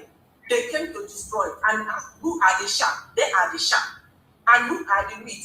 The people that still stand with Mazin and they can up to today. The people that stand with Biafra agitation up to today. But when you look at the chaff, you can see that they are working with the federal government, Nigeria federal government. They are working with the Southeast governors. You can see it by yourself. Nothing good that we can do now, they will appreciate it. They will rather come and destroy it or come against it or gossip against it or write anything that they can see that will bring that thing down. Because of what? They don't want any good for this Biafra and they don't mean well for this Biafra. So for me, they have gone, and they will see what they did themselves. And this is not the first one. They are not the first one. They are not the second one. They are the third one that did the same thing. And our leader said, the hour has come. And I believe that the hour has come. And I believe that these present officers that our leader have appointed are the ones that are going to work with Mazin and Biafra will come. Because when you see all these tweets, you know that when our leader is doing, they'll keep on telling our enemies, look at the plans of Mazin and look at what he's going to do. Because our leader used to have meeting with them. Even if you want to go and visit United Nations, he will tell them that I'm going there. They will sit on the meeting. After the meeting, this sharp, they will still carry all those meetings and tell the federal government. That is when you come and hear that federal government went and lobbied this so firm, $9 million, this and that. It was something that they had, discussion they had that we made, through our leader made, through with them, that they leaked all those secrets. And this they have this. It started from a long time ago, not today. This is started for a long time. That is why I told you people that you see all these ex-DOS. I will still calling them names and give an example with them. Federal government sent them long time ago to come and destroy what we are doing, not today. This thing started from since 2018 when they kidnapped our leader in 2015 and released him in 2017. And our leader started, and after that our leader disappeared from Biafra land. And that was when they organized all this, their connect something and pushed them into the seat of, where they will, destroy everything. So my sister, you don't need to know the good. You need to know the good and the bad. We are all human beings. We have sense of reason. We have seen what they are doing, even on social media. We can see it. Everyone that brings something that is good, they will bring it down. Everybody that brings something good, they will bring that. They know how to lie, fabricate stories. Bring more evidence, no evidence. 5 years and 6 years, this month making 6 years, they kidnap our leader. No evidence up to today. That is to tell you they are the real shaft. Our leader is saying that our leader said that we are going to remove the shaft from the wheat. So my sister, ex-DOS are the shaft. and they have gone. Let them leave us alone and see how we are going to pilot this affair. Not like they are doing like women, or because they have paid them. So they want everything possible to bring this trouble down and bring Nnamdi Kanu down, and they can never do it. And I really said they can do, they will never succeed. They can promise you house, they can promise you more car, they can promise you all manner of things for you to back down. But the strong one, the hardcore of IPOB, will still remain. So we are the hardcore, and now we are going to remain with Nnamdi Kanu. So we are the wheat, and they are the shaft. Thank you, my sister. Wonderful, wonderful. Well said, sister. You know, I was trying to look for one clip where our leader said that anybody that left IPOB, it is because they were not supposed to be in IPOB. That all the hardcore are still there. You know, that is Nnamdi told. So you said it all, Adan Jideka. So I think I will have to go to our sister Ify. Our sister, what do you have to say? Because there is no way you can be working or, you know, fighting freedom with people who have different intentions. They do not have, there are different reasons why people join this struggle. Some people join this struggle for their personal interests, while others join genuinely. So what do you have to say now that we have been able to differentiate the true genuine freedom fighters and those that came for their personal interests? What measures do you think we IPOB should put in place to be able to identify these people? A lot of them will come and pretend as if they are with us, but in fact they are informants. So, sister, over to you. Thank you. Okay, thank you so much. So we have the freedom fighters, you know. Masna can say that a poor man cannot fight freedom. How can a poor man fight freedom? He can't, because once they offer a poor man money, you will say, "Abeg, freedom, go sit down. I want this money. Let me go and eat and enjoy myself." Then whatever they say to the poor man, whatever they say to a greedy person, not only poor, but a greedy person as well. Whatever they say to a greedy person, and this is what we want to do. A greedy person will say, "Abeg, accept it. I don't want to have, I don't even know how long this freedom is going to last. Abeg, let me take my own and go, my own share and go." And then you will start, you know, you have all, that's how we have infiltrate of among us. But as it stands, so we thank God, our sisters say we are separated, but we are still among, they will still be among us. So we have to be very careful. We have to be very vigilant. We have to know when they come and start saying, "I need money for this one. I need money for this one. I need money for this one." We know that they are here because of money, not because of our people's freedom.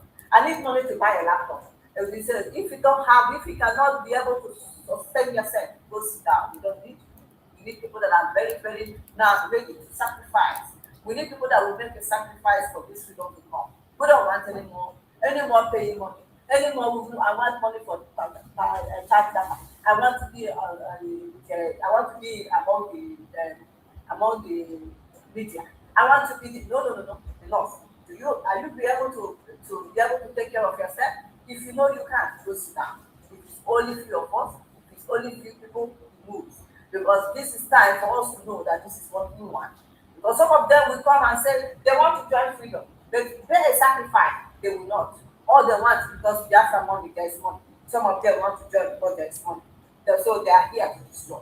No, that cannot happen again. There must be something different has to happen. We must get it right this time around. If you don't get it right, oh my goodness.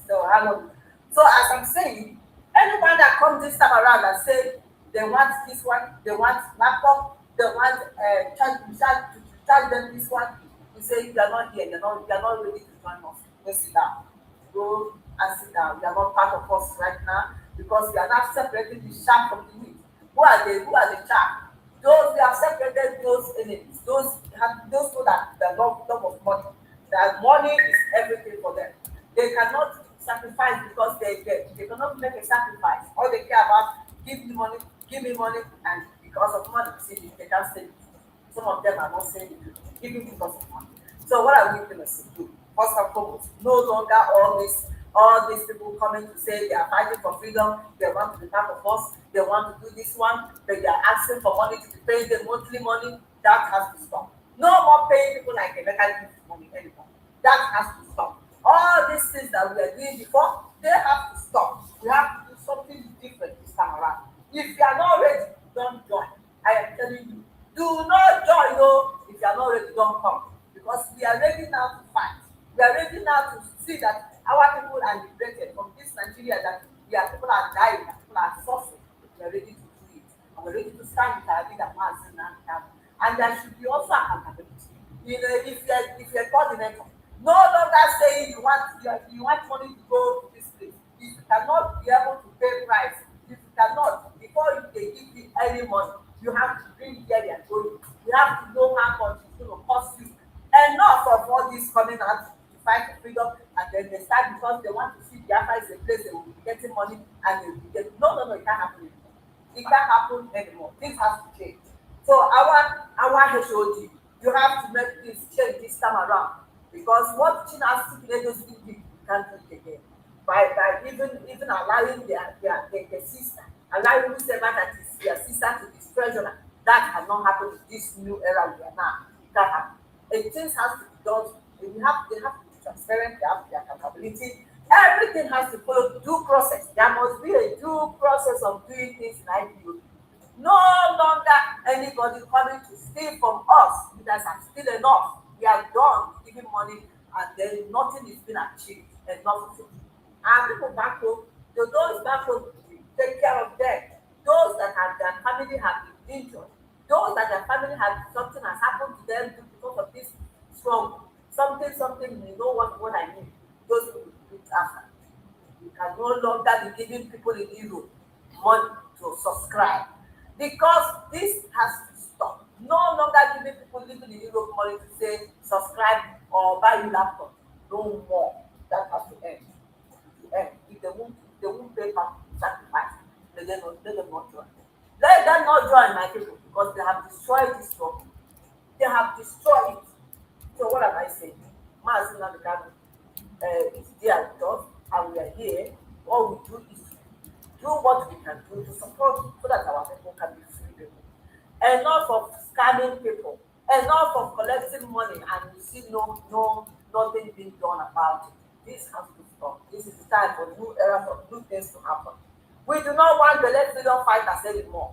And we have to be very careful who we are giving to be a coordinator, who to be our financial treasurer, our financial secretary, our treasurer.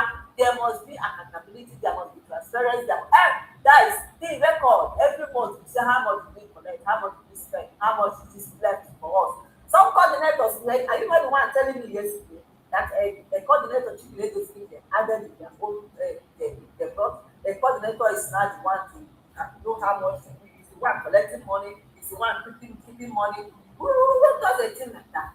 Who does a thing like that, my people? Hey, God forbid. So this is going to be a very, very different, because we are really out. People that are born for this struggle, Nnamdi Kanu say, there are people that are born for this struggle. It's time for you to come. If you are the one, if you know you are born for this struggle, come and join. Don't say you want to be on the side because things are spoiled. Because if all of us run away, if you say no, we don't want to come. If all of us say no, we don't want to be part of this. How are we going to support the man that means suffering and telling the Nigerian government, if you do not give me Biafra, I am going nowhere? How are we going to support it? So you guys want to run away? Who will help do it? Who will help? We have to come together. We have to be together as one family, as one people again. The criminals, we have sacked them. They are gone. And then for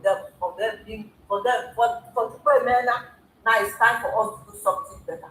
And again, this time around, it's not when people ask you questions, you now get angry. You say, why are you asking me this way? You have to explain. You have to explain why you want to give that money. You have to explain why you are doing what you are doing. You have to give explanation to people. You are not leading animals, you are leading human beings. Human beings, and we are all different and we behave differently. And so, as it is now, when people ask you, what this one you are doing, which way forward you want to know, you have to give them, you have to explain to them. You don't tell them they are digging on the ground. You don't tell them they are still cooking activity. No more activity cooking this time around. We are no longer going to take as accept everything we are doing on the underground, and then things are not being done. And we have seen for how many years nothing happened. This is a new era. There is no more going to be underground work. We want that work showing us. Show all the work we have to do. No more underground. We are not going to be the era of underground work of the criminals that are telling us every day they are doing underground work. They show us underground. They say, don't worry, it's coming. No, it's not going to happen anymore. We want action. We want to move. We want to see things being done. Because it cannot continue to be here. Shouting every year, freedom, freedom, freedom. But we are not achieving anything. So please, that is my goal. Thank you so much, my sister. Thank you. Thank you, Ada Ifi. Thank you for your submission. You made mention of finance when you were making your submission. Yeah, this it made me to remember a post that was made by somebody today. A very funny post, but there is need for us to address it. IPOB does not hold anyone any apology or whatever action taken by the Supreme Leader. We do not owe you any apology or any explanation for the actions taken by our Supreme Leader. Well, we have said it in our last program. We defined the word supreme. So it's high time some of you start picking your dictionaries and go and take a look at what the definition of supreme. Okay? Now, when you talk about finance, these people who accuse our leader and his family that they are embezzling IPOB's money. These are the same people, like I rightly say it here, okay? I have spoken with someone in South Africa who told me how she was, their units, they were asking them to submit money to them, right? And the lady, in fact, I'm going to invite her on our platform for her to narrate what happened. She said they sued them to court because they refused to give this money to them. They refused. And these people, even before this sack of this SDOS came up, they've already started fighting those that refuse to succumb to their agenda. Those that refuse to support them, they have started already. Now, let me come back to our unit here in Luxembourg. What I know is that because they are lying that they do accountability auditing and all that, it's not true. The Chief Edozie decided, right, to give an order that the accounts, when the account was blocked by the German government, right, they now set up another account, and in that account that they set up, they now made it compulsory for coordinators, national coordinators, to be signatory to those accounts. And you know that in my unit, I will speak for my unit, right? The national coordinator has never ever for one day tell us how much is in the account. The only thing he will tell is that this is how much that was paid. What is the balance of the account? We don't ever see that. Okay? Actually, on the other side, he will always pass a message that he needs this amount of money, and if that money will be sent to him. What now? After sending money to a bank, what is left in the account? These are the same people who are castigating our leader of investing money. We do not know what they do with the money. So when we talk about sanitization, we are also referring to the finance structure, that things have to be changed. Everything must be changed. Everything must be sanitized in a way that every office must handle their office accordingly in a more professional way. You can't be a coordinator and you are trying to handle the position of finance. You can't be a financial, a secretary or a treasurer, and you want to do the job of a coordinator. No. Everybody has to be to handle their position the way it's supposed to be. So now, somebody that is asking that for them to be able to lead IPOB because they are served, that Nnamdi Kanu should give them 50% of the IPOB shares. Honestly, it's crazy. It's crazy to read such kind of write up from somebody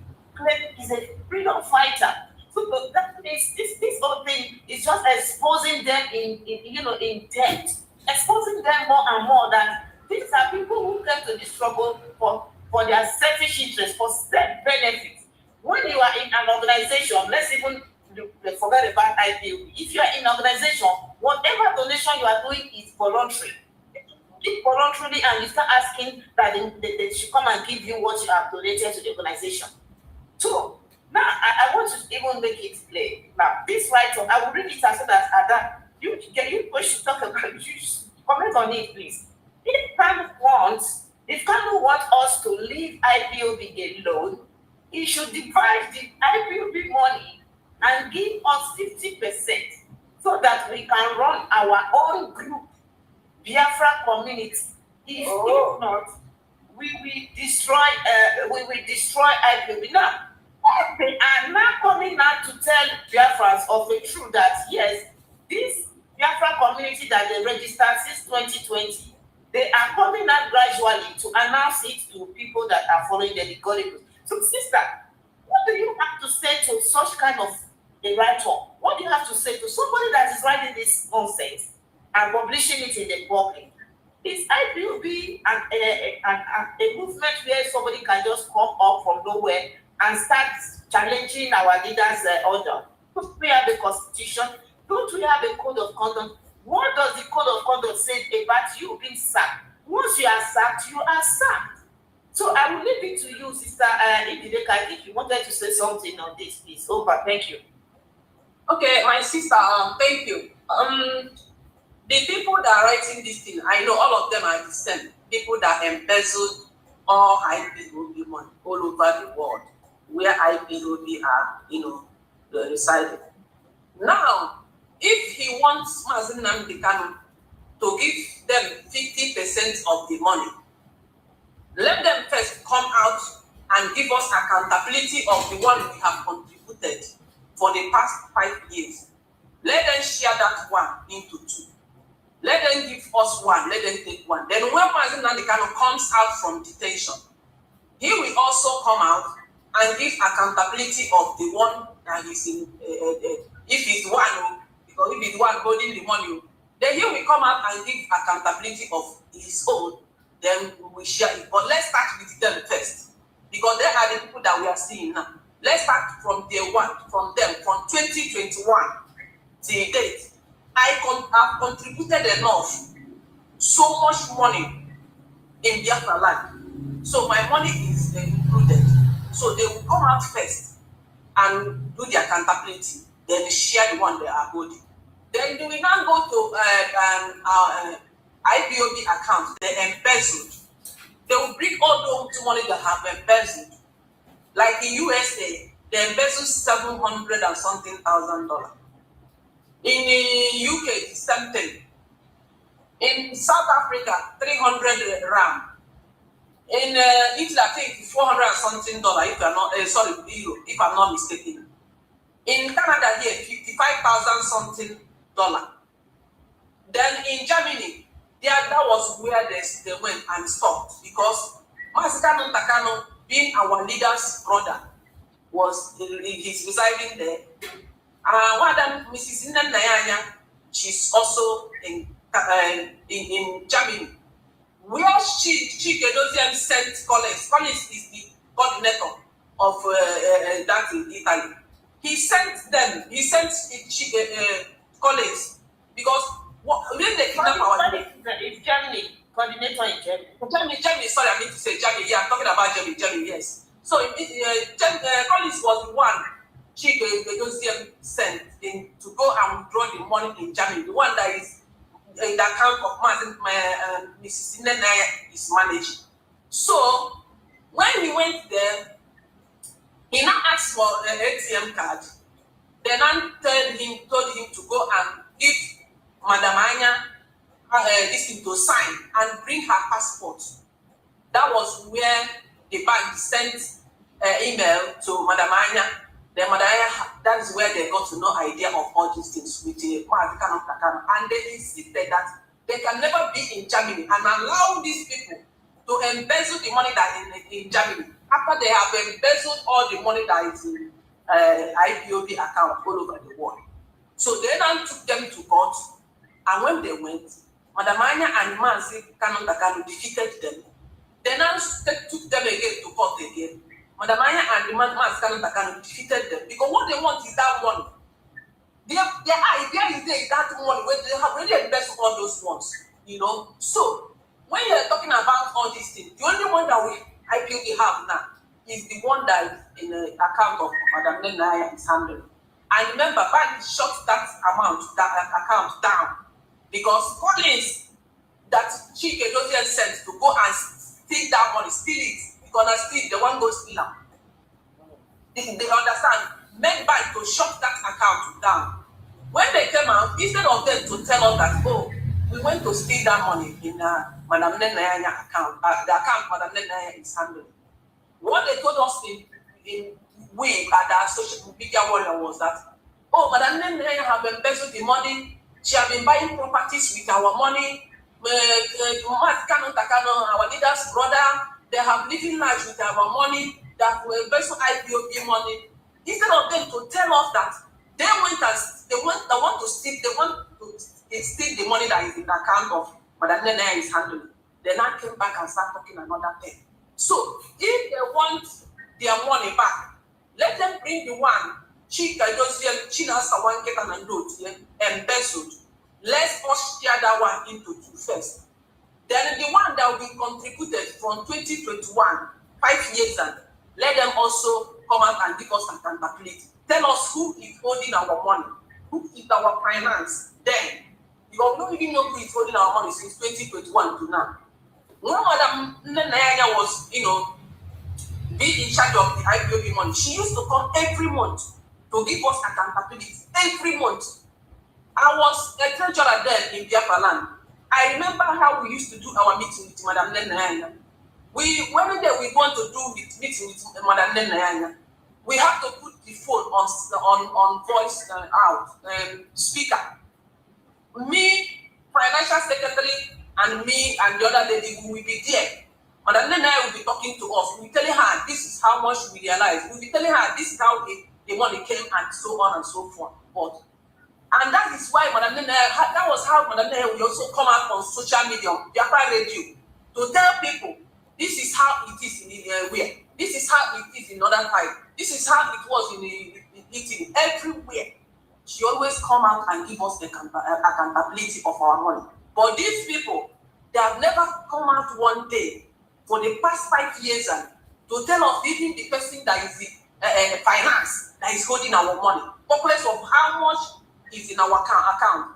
And remember, all the money we have been contributing, they have not been doing anything. They told us they are doing underground work. So now them go come and bring the money where we contribute, and the one where they the account before they kidnap our leader. We will check all those one, check and balance, and know who is going to balance each other. So thank you, and that is all it is.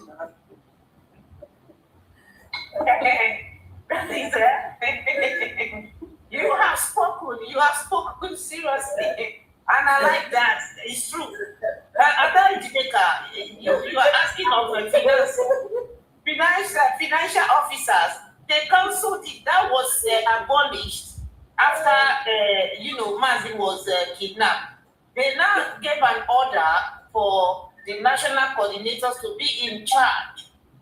I said it now. That was what happened. That was why you see that they were not giving you accountability. They couldn't do that because people will start asking, what happened to the money? Where did you send this money to? What did you use this money for? I am telling you, in my unit here, we don't ever see anything about that account. The only thing is this amount of money was paid in, this amount of money left to Agba gave by instruction, this money should go to this way. So what is this? What is the balance? We don't ever. So I believe it is like this everywhere, all over IWB units for these past 6 years. These people have been in control of money without giving accountability or anything like audit reports. Adaisi, please, what's your take on this? My dear, these people are something else. They ever say they are here for freedom. I just want to say to them something about what is voluntary contribution. What is voluntary contribution? Is any payment, donation, or financial contribution made willingly. Listen, made willingly rather than by legal obligation or compulsion. Nobody forced anybody to give any money to IPOB. When you join IPOB, nobody forced you. Nobody said to you, never said you should come and join it. It is your own. You voluntarily join. And when you join, they tell you the list, you saw the code code of conduct, you saw that. And you agree, you understand? And you agree that you be paying monthly money, you pay this one, you pay this one. It was not forced. Nobody forced you. So, even in the church, if any money you give to this pastor, you can't go back and tell them to give you back voluntarily. Nobody forced you to do it. You willingly gave the money. Get the money now. Some of them they get the money because of what? Because of the freedom that they're seeking for. That is why they gave it. So coming out now to say you can't tell them as those who that the money that we send to people back home, you go and collect it from them, isn't it? The money that was sent to people back home. You go back home and tell those people, send us the money back. Somebody will just talking rubbish. Imagine because he's a poor guy, he doesn't have any money. He's very, very wretched, he's very, very poor. Money that imagine how much did he even pay? How much did this guy contribute? Some of us will go to the market, we will see a bag, a designer bag that is 500 euro, 350, we buy it, and then that is it. And because he doesn't, I said he's working in the airport, he's doing some cleaning job. I know the job is a job. So that is why he's so angry with this money that he said he wants it back. Let them know what. When we get our freedom, every amount where they say they give, they will tell them how much they say is contributed to give to them. No worry. What kind of people is this one? If they say they are fighting for freedom, that man can, if not, they will destroy IPOB. You cannot destroy IPOB. You can never. You guys are gone and gone. You can never destroy it, though you are lying. You can't. Because he said, first and foremost, my sister have already explained. He said, you guys, the one that we contributed all this one, all the one people contributed, because after they have sacked me, I stopped contributing. Before I joined Simon, I stopped. So my one from there, I will not say they didn't come and give me, because I'm telling you the truth. I did not contribute anymore. I stopped. So people that the money that other people contributed, that they say they are using to do this one. And these people never send money from the money that because of him, the people are giving that money. Because of Mazin and the people who are giving them money, they never send any money to them. Then all the money they say they stole from you are America, $700 and something, $700 and something thousand. All this money, who are they going to give their country? Who? Well, I hope, as I say, they should bring it and then they have it. The one in South Africa, all this money. Why will they not come and give half them? Then we now know who is going to balance, who is going to balance them. Because their eyes is that money in America, in Germany. That is where their eyes are. It's even then that because this is why the money in Germany is not being still there. Oh, that is hard to go if they wanted it. If not, they would have people who are collected that one as well. But they wanted it so that they would go and fake signature. I wish all of them would like a certain. So what I'm saying is that voluntary money you give is not nobody forces you to do. It is high time for them to know what is voluntary contribution.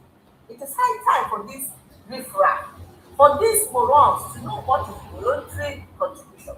Means any money you give out without nobody forcing you to give it, it is gone and gone forever. Do you understand what I mean? You cannot come back and start saying you want it back. It is gone and gone forever. Go and read what it is, and it is the law.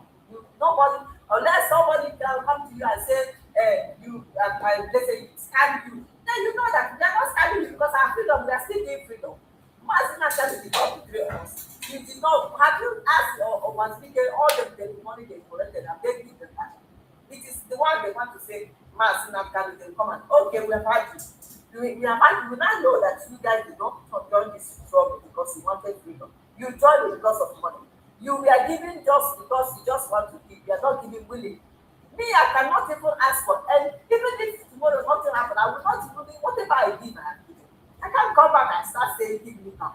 Why will I be asking, come and divide the money back? Wait, when the man is not going to come out, we will do account, then we know who is going to pay us back. Either we pay you or we pay us. And I believe you are going to pay us. Because all the money we paid to you, all the money people pay, you did not even send man and can die. You did not even take care of the lawyer. You were only giving the lawyer the one that you guys will give them, and you tell you, okay, collect 100,000 from people and give me 50 and you guys take 50. That is the one. You will give account of every money you spend. That way you cannot do that. Now you cannot do that. You definitely give account. When all this money was not going to come out, you will give it. So what I'm saying is that these people, they are the left freedom fighter. They are not here to fight for people's freedom. All they care about is money. That's why they went everywhere to go steal all the money, and they couldn't even nothing. They couldn't even achieve anything. What the recent like is back. They're asking them to pay money, give them money so that they'll be embezzling it. China Sawolu will also give an account for the ESN money they sent him that he invested. All of them, you guys bring it out. Because that one is pure criminal. Every money you guys spend, you bring it out. That's the problem. Thank you so much. I'm looking for the people that are calling Nnamdi Kanu to give them money. These are people who have shared money before. And if you look at it, they are the ones that are receiving stipends. That is why you see that they cannot stand and speak the truth, because they have been bought over by that stipend. When they give you money to marry a woman, they give you money to buy a generator, they give you money to take care of your gadgets, they give you money for everything, they give you money to share. Definitely, you wouldn't want to lose that kind of support, because you are jobless, so you depend on them to take care of you and your family. They pay for your children's school fees and all that. So these are the same people who are always talking about money, because that is what they do. If they don't do it, they wouldn't be complaining about money. Like myself, I didn't join this struggle to for my personal benefit. So I don't even think about talking about money, because no, I prefer to talk about what brought me to this struggle, which is the freedom. So when you are talking about money, it's because that is what brought you to this struggle. So I want to solicit to one of them. I have a lot of their clips where they were sharing money for them. The ones that went to market to price computer, laptop, the ones that they gave money to marry their wives and all that. The ones they bought a generator for and all that. That is why you see these people. They are working for their stipends. That is it. As I am today, if somebody is giving me money in this struggle, then I will always want to be loyal to that person. That's it. The person is buying my voice. The person is buying my conscience, So my consciousness, I would just be making sure I please that person. That is what is happening to these people. Not unlike us that we are even putting everything we are putting. You understand? So the difference is very clear. Let's listen. Biafrans should pay attention. We always like to, when we say things, we always back it up with everyday facts and figures. Let's listen to how these people have been sharing money, and these same people will open their mouth to castigating our leader and his family. A family that have sacrificed so much in this struggle. They have lost their both parents. You think it's easy for this family? And what you could pay them with is insult and blackmailing. Saying things you don't have evidence to back. You can't back it up. When you call them sins of iniquity, do you have an evidence of that word you are using? The answer is no. But because you are working for your money, you are working for your pocket, you needed to be using a slogan that was given to you. So we are here, we are going to expose all of them, how they are sharing money. Let's listen to this one.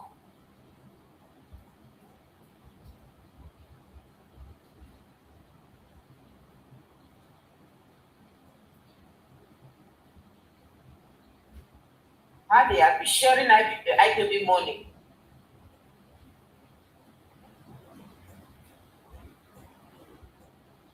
What's happening to the... Okay, sorry, I didn't know that I put Please hold on.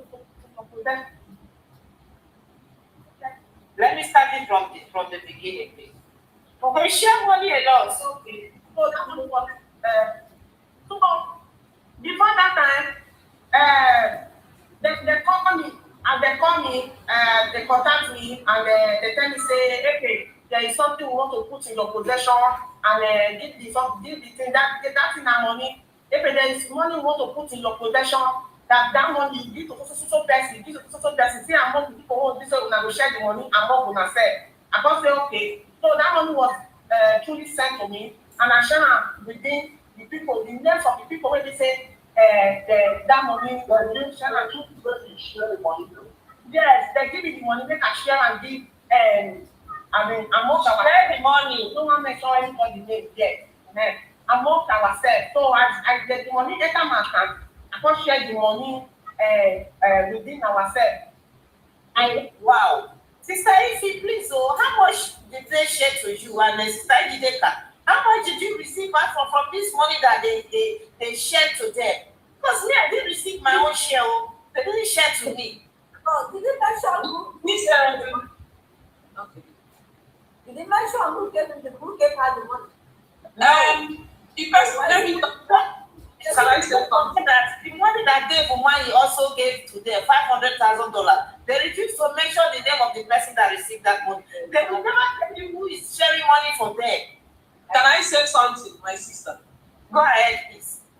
This money that she's talking about, it was money that federal government sent to Nelly Ofebu and the Madam Oyibo. You know, Nelly Ofebu is a PDP woman. So, federal government sent money to this one. This one sent this money to Ekpa. Ekpa contacted me when this thing was going on for me to send her number. Really? Ekpa contacted me directly when they sent that money to her. That was 2022.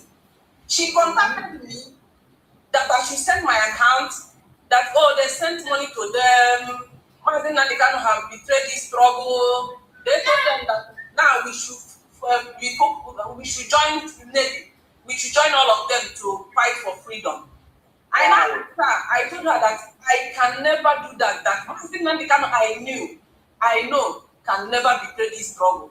That count me out. I don't need that money. I told her that even Udele contacted me then, and they contacted me 2021-23. So in 2021 and 22. 2021 beginning and 2023 ending. That was when I blocked them. So he contacted me then. I told her that they contacted me, told me that federal government used to pay them 1.5 million every month. That to come and join them to fight Mazin Nnamdi Kanu and IPOB. Can you hear me? Yes. He contacted me, he said that to come and join them and fight Mazin Nnamdi Kanu and IPOB. The federal government is paying them huge amount of money. I told her that even that guy have talked to me several times, but I blocked him. And I even sent all those chats to Austin Shika, the one they bought laptop to. I know Austin Shika now is in their camp. They bought free laptop for him. So I sent all the chats that Austin, this guy chatted me to Austin Shika. When I blocked Udele, Austin Shika was very, very mad at me. He said, why should I block him? I said, no, they can't buy me. And I can't be listening to him insulting my leader, telling me to go and fight Mazin and to fight IPOB. So I told this girl that let her count me out. I am not taking the money. So now, the people that she shared this money, let me tell you the people that she shared this money that she said she don't want to mention their name yet. She don't want to mention their name yet until the day that she have problem with them now. Now that day, now she will come out to mention. Let me tell you the people. The people that she shared that money is Patrick Ikensi, Austin Shika, Mwada Abushi, Awilo Lomba, two people, Lion, all these Jidofo, that were way they studied. Now the people, they are gang.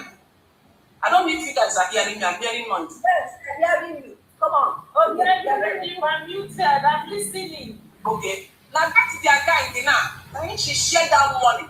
And that's why she told me, she said she's not going to mention their name yet. So me, I come to see sense and say until the day where they go offend her and I she go come mention. But now you don't go mention because now they are good. So that money, well, you know me and the Madam Oyibo brought that money and gave it to share those money to people that they called them. So I refuse to take that bribe, and I can never, and no one can buy me over. That I swear my life. Every day I betray this struggle. Every day I take money to betray this struggle. Let God take my life. And the God is a challenge. I challenge you, God. If you did not take my life, God, any day I betray this struggle. That means there is nothing like God on this earth. I challenge you. Any day I betray this struggle or take money, God take my life. And that has been my stand from day one. So that's why I know this in their camp. If not, I would have been in their camp now fighting you guys. Fighting Nnamdi Kanu. But you're not going to spend the money where they pay them. So now make she come out now and say she don't mention their name. So these people are not here. These people are not here to fight for freedom. Wow. Wow. So 1.5 million they are collecting. Only 1.5 million they are collecting. Imagine that's the money they are using to betray the struggle. Who they said they pay them every month 1.5 million. Because of that they will betray. For people who are back in Biafra land, that's a huge money. For you here, you have to use money. So they vote. That's why because of that they are betrayed. So after that, Ekpa started fighting me, writing all kind of rubbish, calling me HIV, telling me mother of 5 children, different fathers.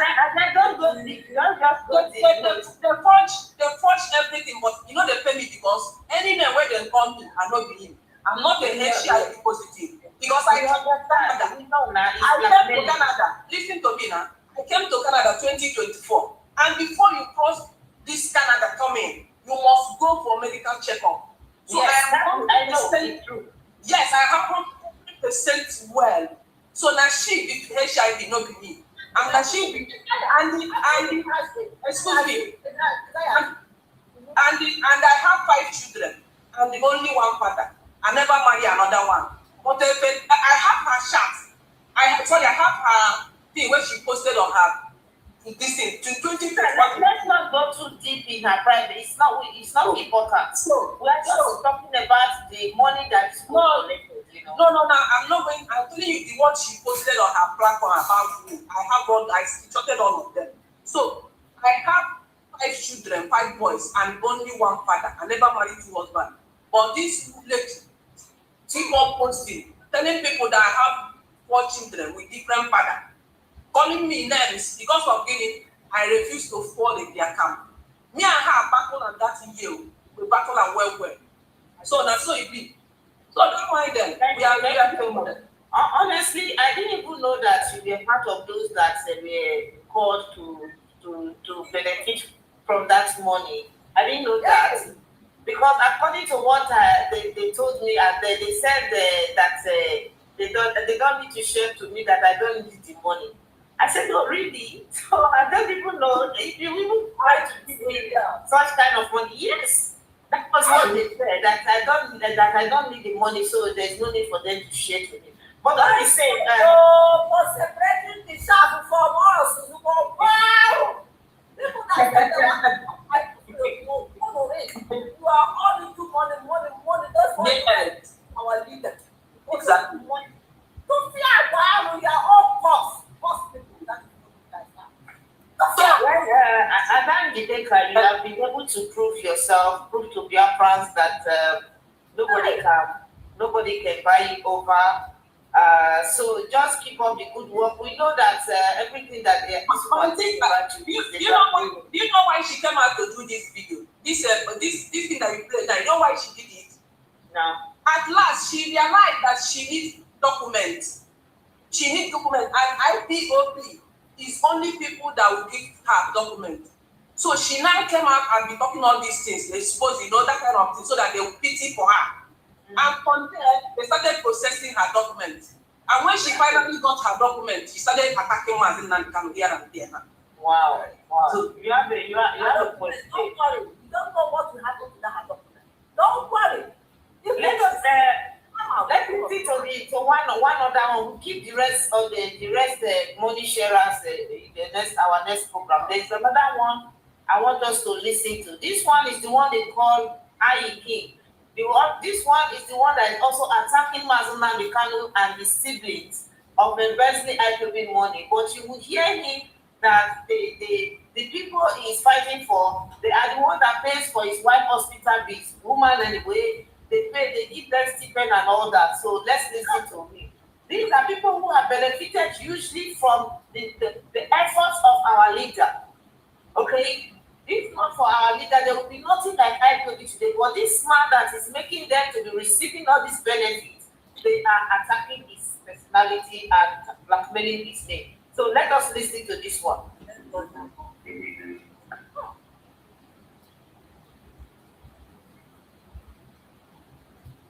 Yeah, man, good evening, sir. Yes, 1 minute. Yeah, just let one to access and opportunity where I feel family or somebody to be proud of. A family one should be always be proud of. My mother was right, like I would give such favor so easily to the Jama Canal. IPOB, the instance. But thank God that I'm part of IPOB. Family on the German, but also I think I can bodily say yes. I'm a beneficiary of on the German, but also our family are very, very wonderful. Barika.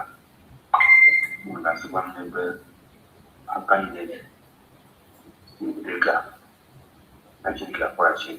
That will be good. Individual and flexible. Imagine how much. Oh, that could see. The living question. But, woman. I'm going to touch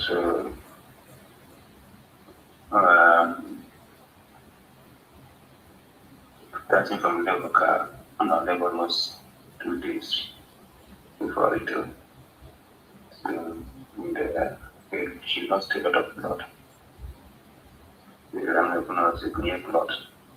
Blood percentage had buried 19. Instead of 30 something of facility. Good blood. About to bank of yellow. That's everything which is 230,000 because you work. I'm going to make a CPR. I will leave it here. It's a bit long. Let me leave it here. So you have seen, you have listened to it. These people are accusing our leaders' family unjustly without evidence, even though we never accused them. But we have evidence of how these people have been receiving benefits from IPOB. We have never, if not that they are just attacking our leader or attacking his family, I wouldn't even bring it out. It's unfair. Something that you know you are doing, why are you putting it on someone else? It's because you are doing it. That's why you're putting it on these people. They are trying to frustrate, to destroy this family. A family that has sacrificed so much already. You want to destroy them more and more. You are never tired of fighting them. What do these people gain every time they type siblings of iniquity? We have asked them several times, where are their own siblings of righteousness? If you say our leader has siblings of iniquity, Where are your righteous siblings in the struggle? One of them that is the engine room of all these things. His own sister is in the finance. Is handling finance. You understand? So these people, what they are accusing our leader and his family of, that is exactly the things they are doing. Biafrans must pay attention. You must, you start using. Don't allow these people to fool you. They are in for money. They are in for benefits. They do not have the interest of the people at heart. That is why it is very easy for them to do what they do. It's very easy for them. I think we are going to stop the live program because our program this evening has some issues. We have already spent almost roughly 2 hours, but it is showing us that the live has been there for 50 something minutes. So there is a little bit of technical issues, and so I would like us to round up so that we can close this program. So let us just wrap up briefly about this money benefit and stipend issues. This is why when we talk about sanitization, these are the things that needs to be sanitized. People who are coming into the struggle, putting their personal burdens on the struggle, these kind of people will not be tolerated. If you are fighting for freedom, get a job. Starting from Uchechi, you should get a job and others follow suit. Get a job so that you wouldn't be a burden. You are supposed to be supporting the struggle, not taking from the struggle. So I will leave you Ada Ifi to give your closing remarks so that we can close the program. Thank you so much.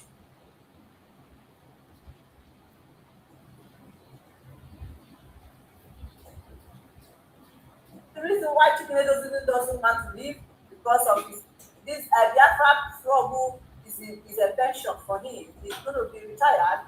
So he's getting money. The money is a pension. If you get is a pension. That is the thing. If not, I can then tell you if you are not enjoying anything, if you are not harming us, if you are not if there is no money coming, if they ask you to leave, what will you do? You gladly leave.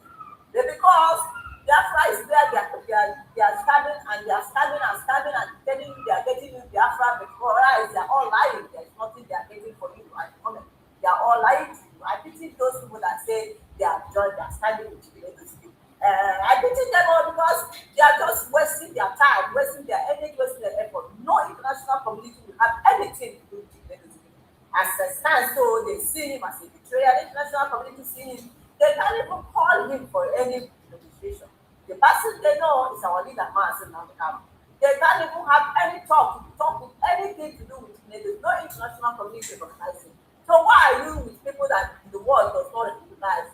Are you not stupid? In my opinion, are you normal at all? Are you listening from your hands? Because some of them are listening from their hands, they don't do well. That's why, how can you join people that you know? Nobody will call them for them to come and negotiate with them. The person they know, this man now that is put in the international community to know about. So whatever they do, that's why they don't want to. See the kind of money they are paying them. See the kind of people that say they come to fight for freedom. Even if they offer me how many millions, I am not taking. I will not take it. I will never. What are you looking for? The one I have is enough. The one I'm getting is enough for me. The one I have is enough. How can they be collecting it because of 1 point something million or 1 it's because of property. Property is bad. Property is very bad. Property will make you to do what you don't want. Poverty will make you to collect bribe. Oh, it's because of poverty they are collecting money from Nigeria to betray our leader, to betray the struggle. From now henceforth, anyone that comes to this struggle, if you are not have anything to do, you have nothing to do, or if you have no document, no more saying we are going to give you a candidate, no more saying you are going to be financial student. That is stop those things. We have to scrutinize you. We have to know who you are. We have to know whether you have a job. Are you working? Are you working to take care of yourself? If not, they are using the after struggle to scamming our people, and that has to end. That has to end. These people are so evil and wicked. Look at how much this one say they are paying, they pay them money. These guys have had our sister say they call her. And even our sister is not well, it doesn't have a conscience. Like them, they don't have a conscience. That's why they show their conscience. That's why the one called herself a stage one, say she's supporting them because they are all in the same group. They are all in the same group. Pay them 5,000 pounds. Why can't she support people that pay her 5,000 pounds? Instead of person before us one. You see the wickedness in them. They go money. God forbid. Thank you. Thank you so much. Our lioness, over to you. Your closing remark, please. Chike Doziem and Shina Sawankipa is a hardened criminal. And Shina Sawankipa told us that Mazin Nnamdi told him not to show his face. Now that he has been sacked, I hope he will come out and show his face to people. He has been sacked. Sister, that's the challenge. They always challenge you to come and shame. He should come and shame our leader. You understand? Yeah, because now Mazin Nnamdi is not holding him again, not to show his face. So let him come out. He's free now. He's a free man. So let him come out and show his face. Dear friends, these people are working with federal government, working with Southeast governors. Evidences are there. The evidence, when we are talking about our own, we show you evidences are there. I've shown so many evidences on my platform that these people are working with Southeast governors. When they called one of them, as China Sawankita said, imagine, ask yourself, how did the governor manage to get number of XDOX? Imagine what they will be discussing online. When China Sawankita came out and told you that our leader, they kidnapped him in Kenya, and the people that kidnapped him sent some pictures to Wike. Sinatra where they kidnapped him, beating him, and sent to Wike. How did China Sawankita know? How did China Sawankita know that they sold our leader Mazin Nnamdi $9 million? Because they were among. They are working together. If they are not among all these things, China Sawankita wouldn't have known all these things. But because they are their gang, their group, now them plan the business. They are the seller. The federal government are the buyer. So that is how it was. It played out. So, dear friends, stop following them. They will even put your life in danger. Once they know your contacts, they know the units that you are into, especially people in Biafra land. They will send zoo army information, zoo government, they will go and buy you. China Sawankita have buyed a lot of people. Which Ejima, one of his boy, that found out that China Sawankita put him in his dead squad men. People where China Sawankita where they kill people for Biafra land. When Ejima found out, he now called Chinasa. I don't want to be in this group. Send me in the group where our leader put us to, the real ESM. And that was why China Sawankita and the Ike Uru sold Ejima $14 million. That was where we see police apprehended Ejima. China Sawankita and Ike Uru told Ejima to go this place to take something that they sent to him. Ejima went there to take those things. That was where they apprehended, that police apprehended him till today. China Sawankita, Ejima said China Sawankita told them they were agreed to go and buy one S, and they buy that S. That's Royal Highness. So I don't see the reason why you will be following the killers that are eager to kill you. That when you are in your zone, your address, your phone number, they have it. They will be easy to give federal government, Southeast government, your location. They will go and buy you. So don't follow them. If you want to steal alive, go back and follow Mazin Nnamdi Kanu, the person you heard his voice from the day one. And that person, he called Mazin Nnamdi Kanu. He's still in Sokoto detention. He has never compromised. He has never sold his struggle. So follow him. He is there for me and you. China Sawankita and Chike Doziem have never tested the prison before. They have never tested torture. They have never experienced one slap on their face. So I don't see the reason why you should follow him. The people that hide, they are not coming out of recently because money is not coming into their pocket again. Chike Doziem has started coming out back like a dog. And China Asan get their order. So my sisters and brothers, turn your way. These people will put you in your life in danger. Follow Mazin Nnamdi Kanu, and that Nnamdi is the person that is going to give us Biafra. And Biafra is here. It's on your doorstep. But let's see if you reject it. Thank you, my sister, and God bless. Thank you so much. Thank you, Ada Ejidika. Thank you, Sister Ify, all the goddess of Biafra land, for the good work you guys are doing. I want to play one audio clip before we close this program. Is where Nnamdi Kanu was talking about. He said some people may not know the reason why Mazi sacked this one they call the faceless in Kuwait. The guy went ahead trying to, temper with some of these men on ground.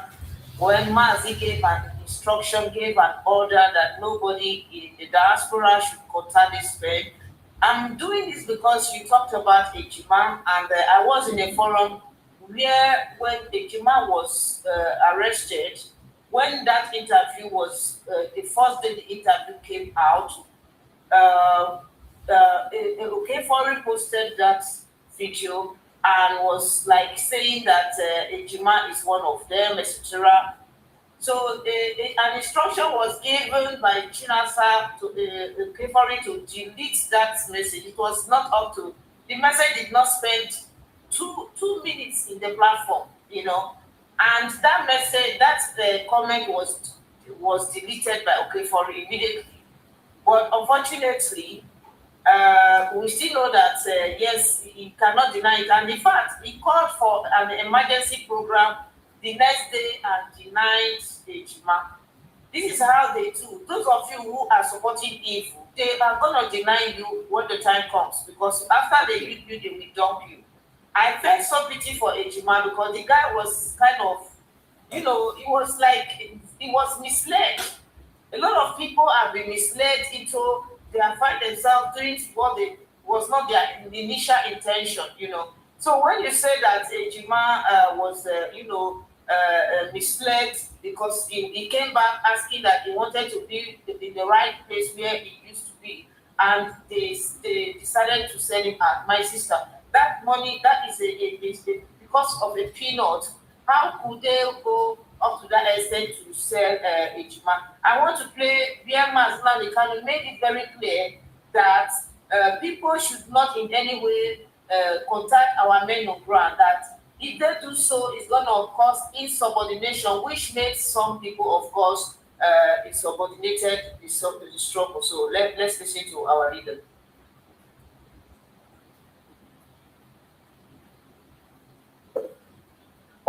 I don't tell a lot of women to also to the diaspora. And so that's what we do very well for what we're doing on the ground. Especially the women in the front line. Nobody wants to get a campaign and hungry or that they're sick. They're not able to right to go. Nobody likes that. But I want to warn all of us in the diaspora to be very, very important. Stop calling people who are on the front line.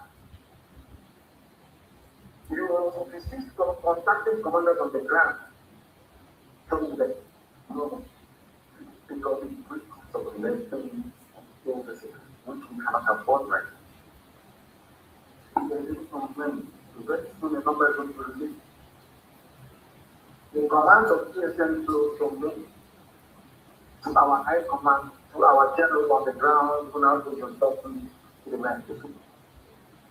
We don't want a contamination of that chain of command. But doing very well now.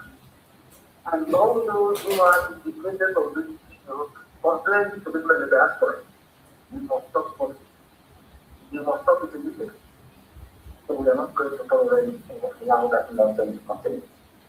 Now, it is very clear this order was not obeyed by Chinasa. He started, misbehaving and doing things as if he is the commander. Our leader said it here that the command is from him. He is the chief commander of ESC. So that said, dear friends, we have come to the end of today's broadcast. We want to really thank you, those of you who shared the live, who stayed with us all through the live.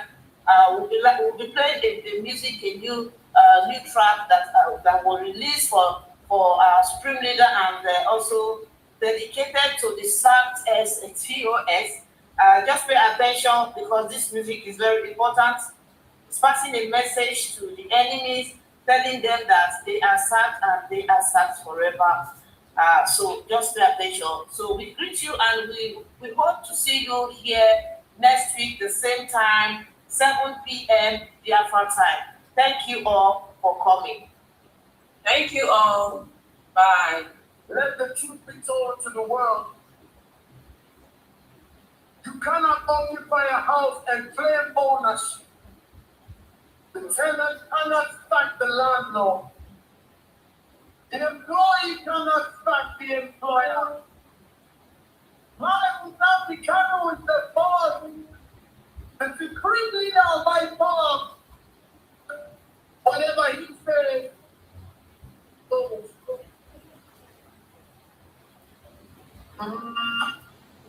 The pain of betrayal. They forgot the reason for the fight. They forgot the bloodshed in the night. The leaders behind bars paying the price for the free. While the third girls chose greed and come to their knees.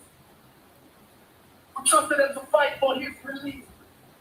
Instead, they found out for personal peace. Robbing the media, spreading lies and shame. Trying to hijack the movement. Trying to fight crime. But you cannot cheat the foundation. You cannot trick the land. The employee cannot stop the cause. Kanu is the leader.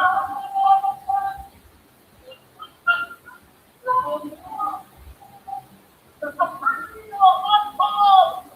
Violating the Constitution.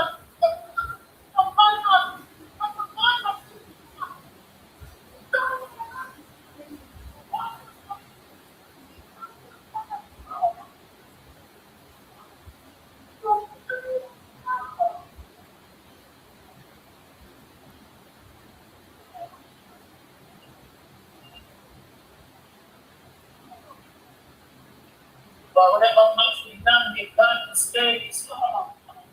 Whatever the supreme leader says, give you power to defend the block, but you turn around and put his legacy on the block for violating the law of the struggle. The government is clear the first off, fight to the first here.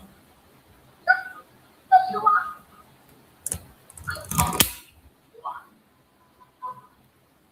Tell the people who are stripped of the fight.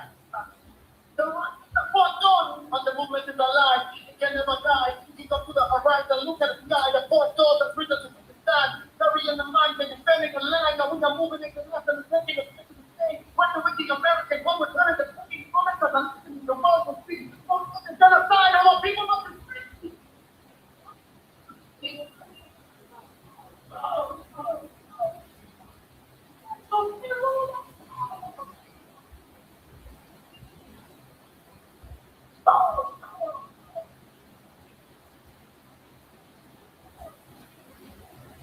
Whatever might be done, they can't dispense. Whatever the supreme leader says, the employee can never clear the form. The fourth dog is marching on victory certain.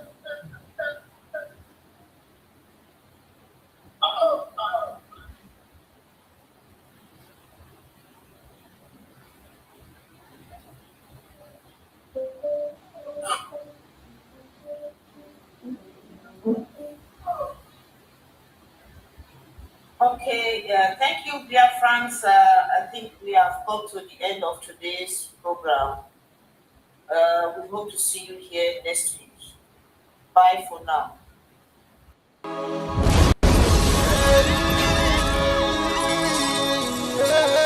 This is from Biafra's Got Talent.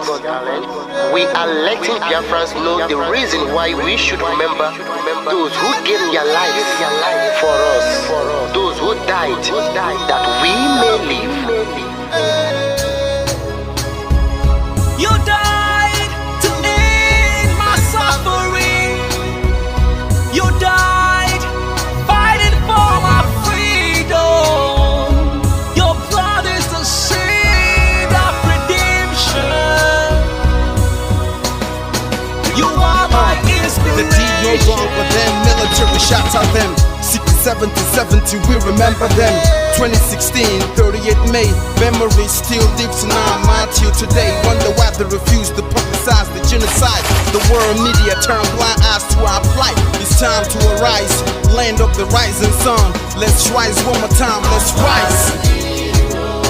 Yo, we will never forget our fallen heroes. Those who gave their life for us. Onitsha massacre, Iwata massacre, Aba massacre. We remember you. Alright. Tell them I got that day. Remember when me tell you say I got that day. Yeah, I remember that one that called us a Bruce Mero. But the way you put like a papa nuku. But then when we go me tell you what I look pandi, what pandi Samiro, me tell you what I day. For me the plan and the rest of man, I tell you what I do. Me never give up, me tell them Fallen heroes, I want to promise you something today. We must fight together, no retreat and no surrender. We must hold them down till the end of time. The most important thing is that we will restore Biafra.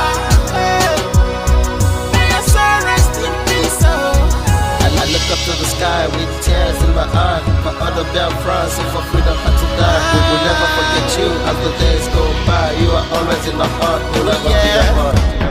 They fought for our freedom. They died for our freedom. They fought the Nigerian soldiers in the war front without food, without guns, for our freedom, for our life, for our own good, for our children. We love them, our heroes. We want them. My heart bleeds when I saw them slain. Where will I be now if not then? They will remain indelible in my heart forever, forever, forever, and never, and never, and never. We serve in your plantation, and the way you paid us back with your bloody starvation. We bled in our history that the death of my people is a mystery. No going back to get to a victory.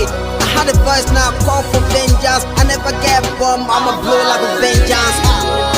Yo, we will never forget our fallen heroes. Those who gave their life for us. Onitsha massacre, Iwata massacre, Aba massacre. We remember you. Alright. Where will I be now? If not you, you died at Mali.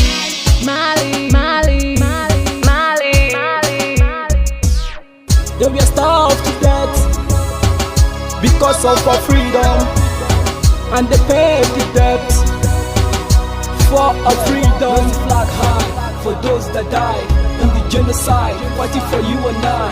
There is pain in our heart, we bleeding inside, tears in the eyes of our fallen heroes. This is for my fallen heroes. Give them a motivation, people. It's like I'm looking at myself in the mirror. Cause to be a cast, I need to be a nurse. If we did not retire, They paid the ultimate price. They died for the freedom of unborn child. We live for the legacy. Yo, we will never forget our fallen heroes. Onitsha massacre, Iwata massacre, Aba massacre. We remember you. Alright. Yo, we will never forget our fallen heroes. Onitsha massacre, Iwata massacre, Aba massacre. We remember you. Alright. Yeah. Put the flag in the air. Never be afraid. March on. Cause we are more than conquerors. Yeah. You know what it is. I'm looking at myself in We the must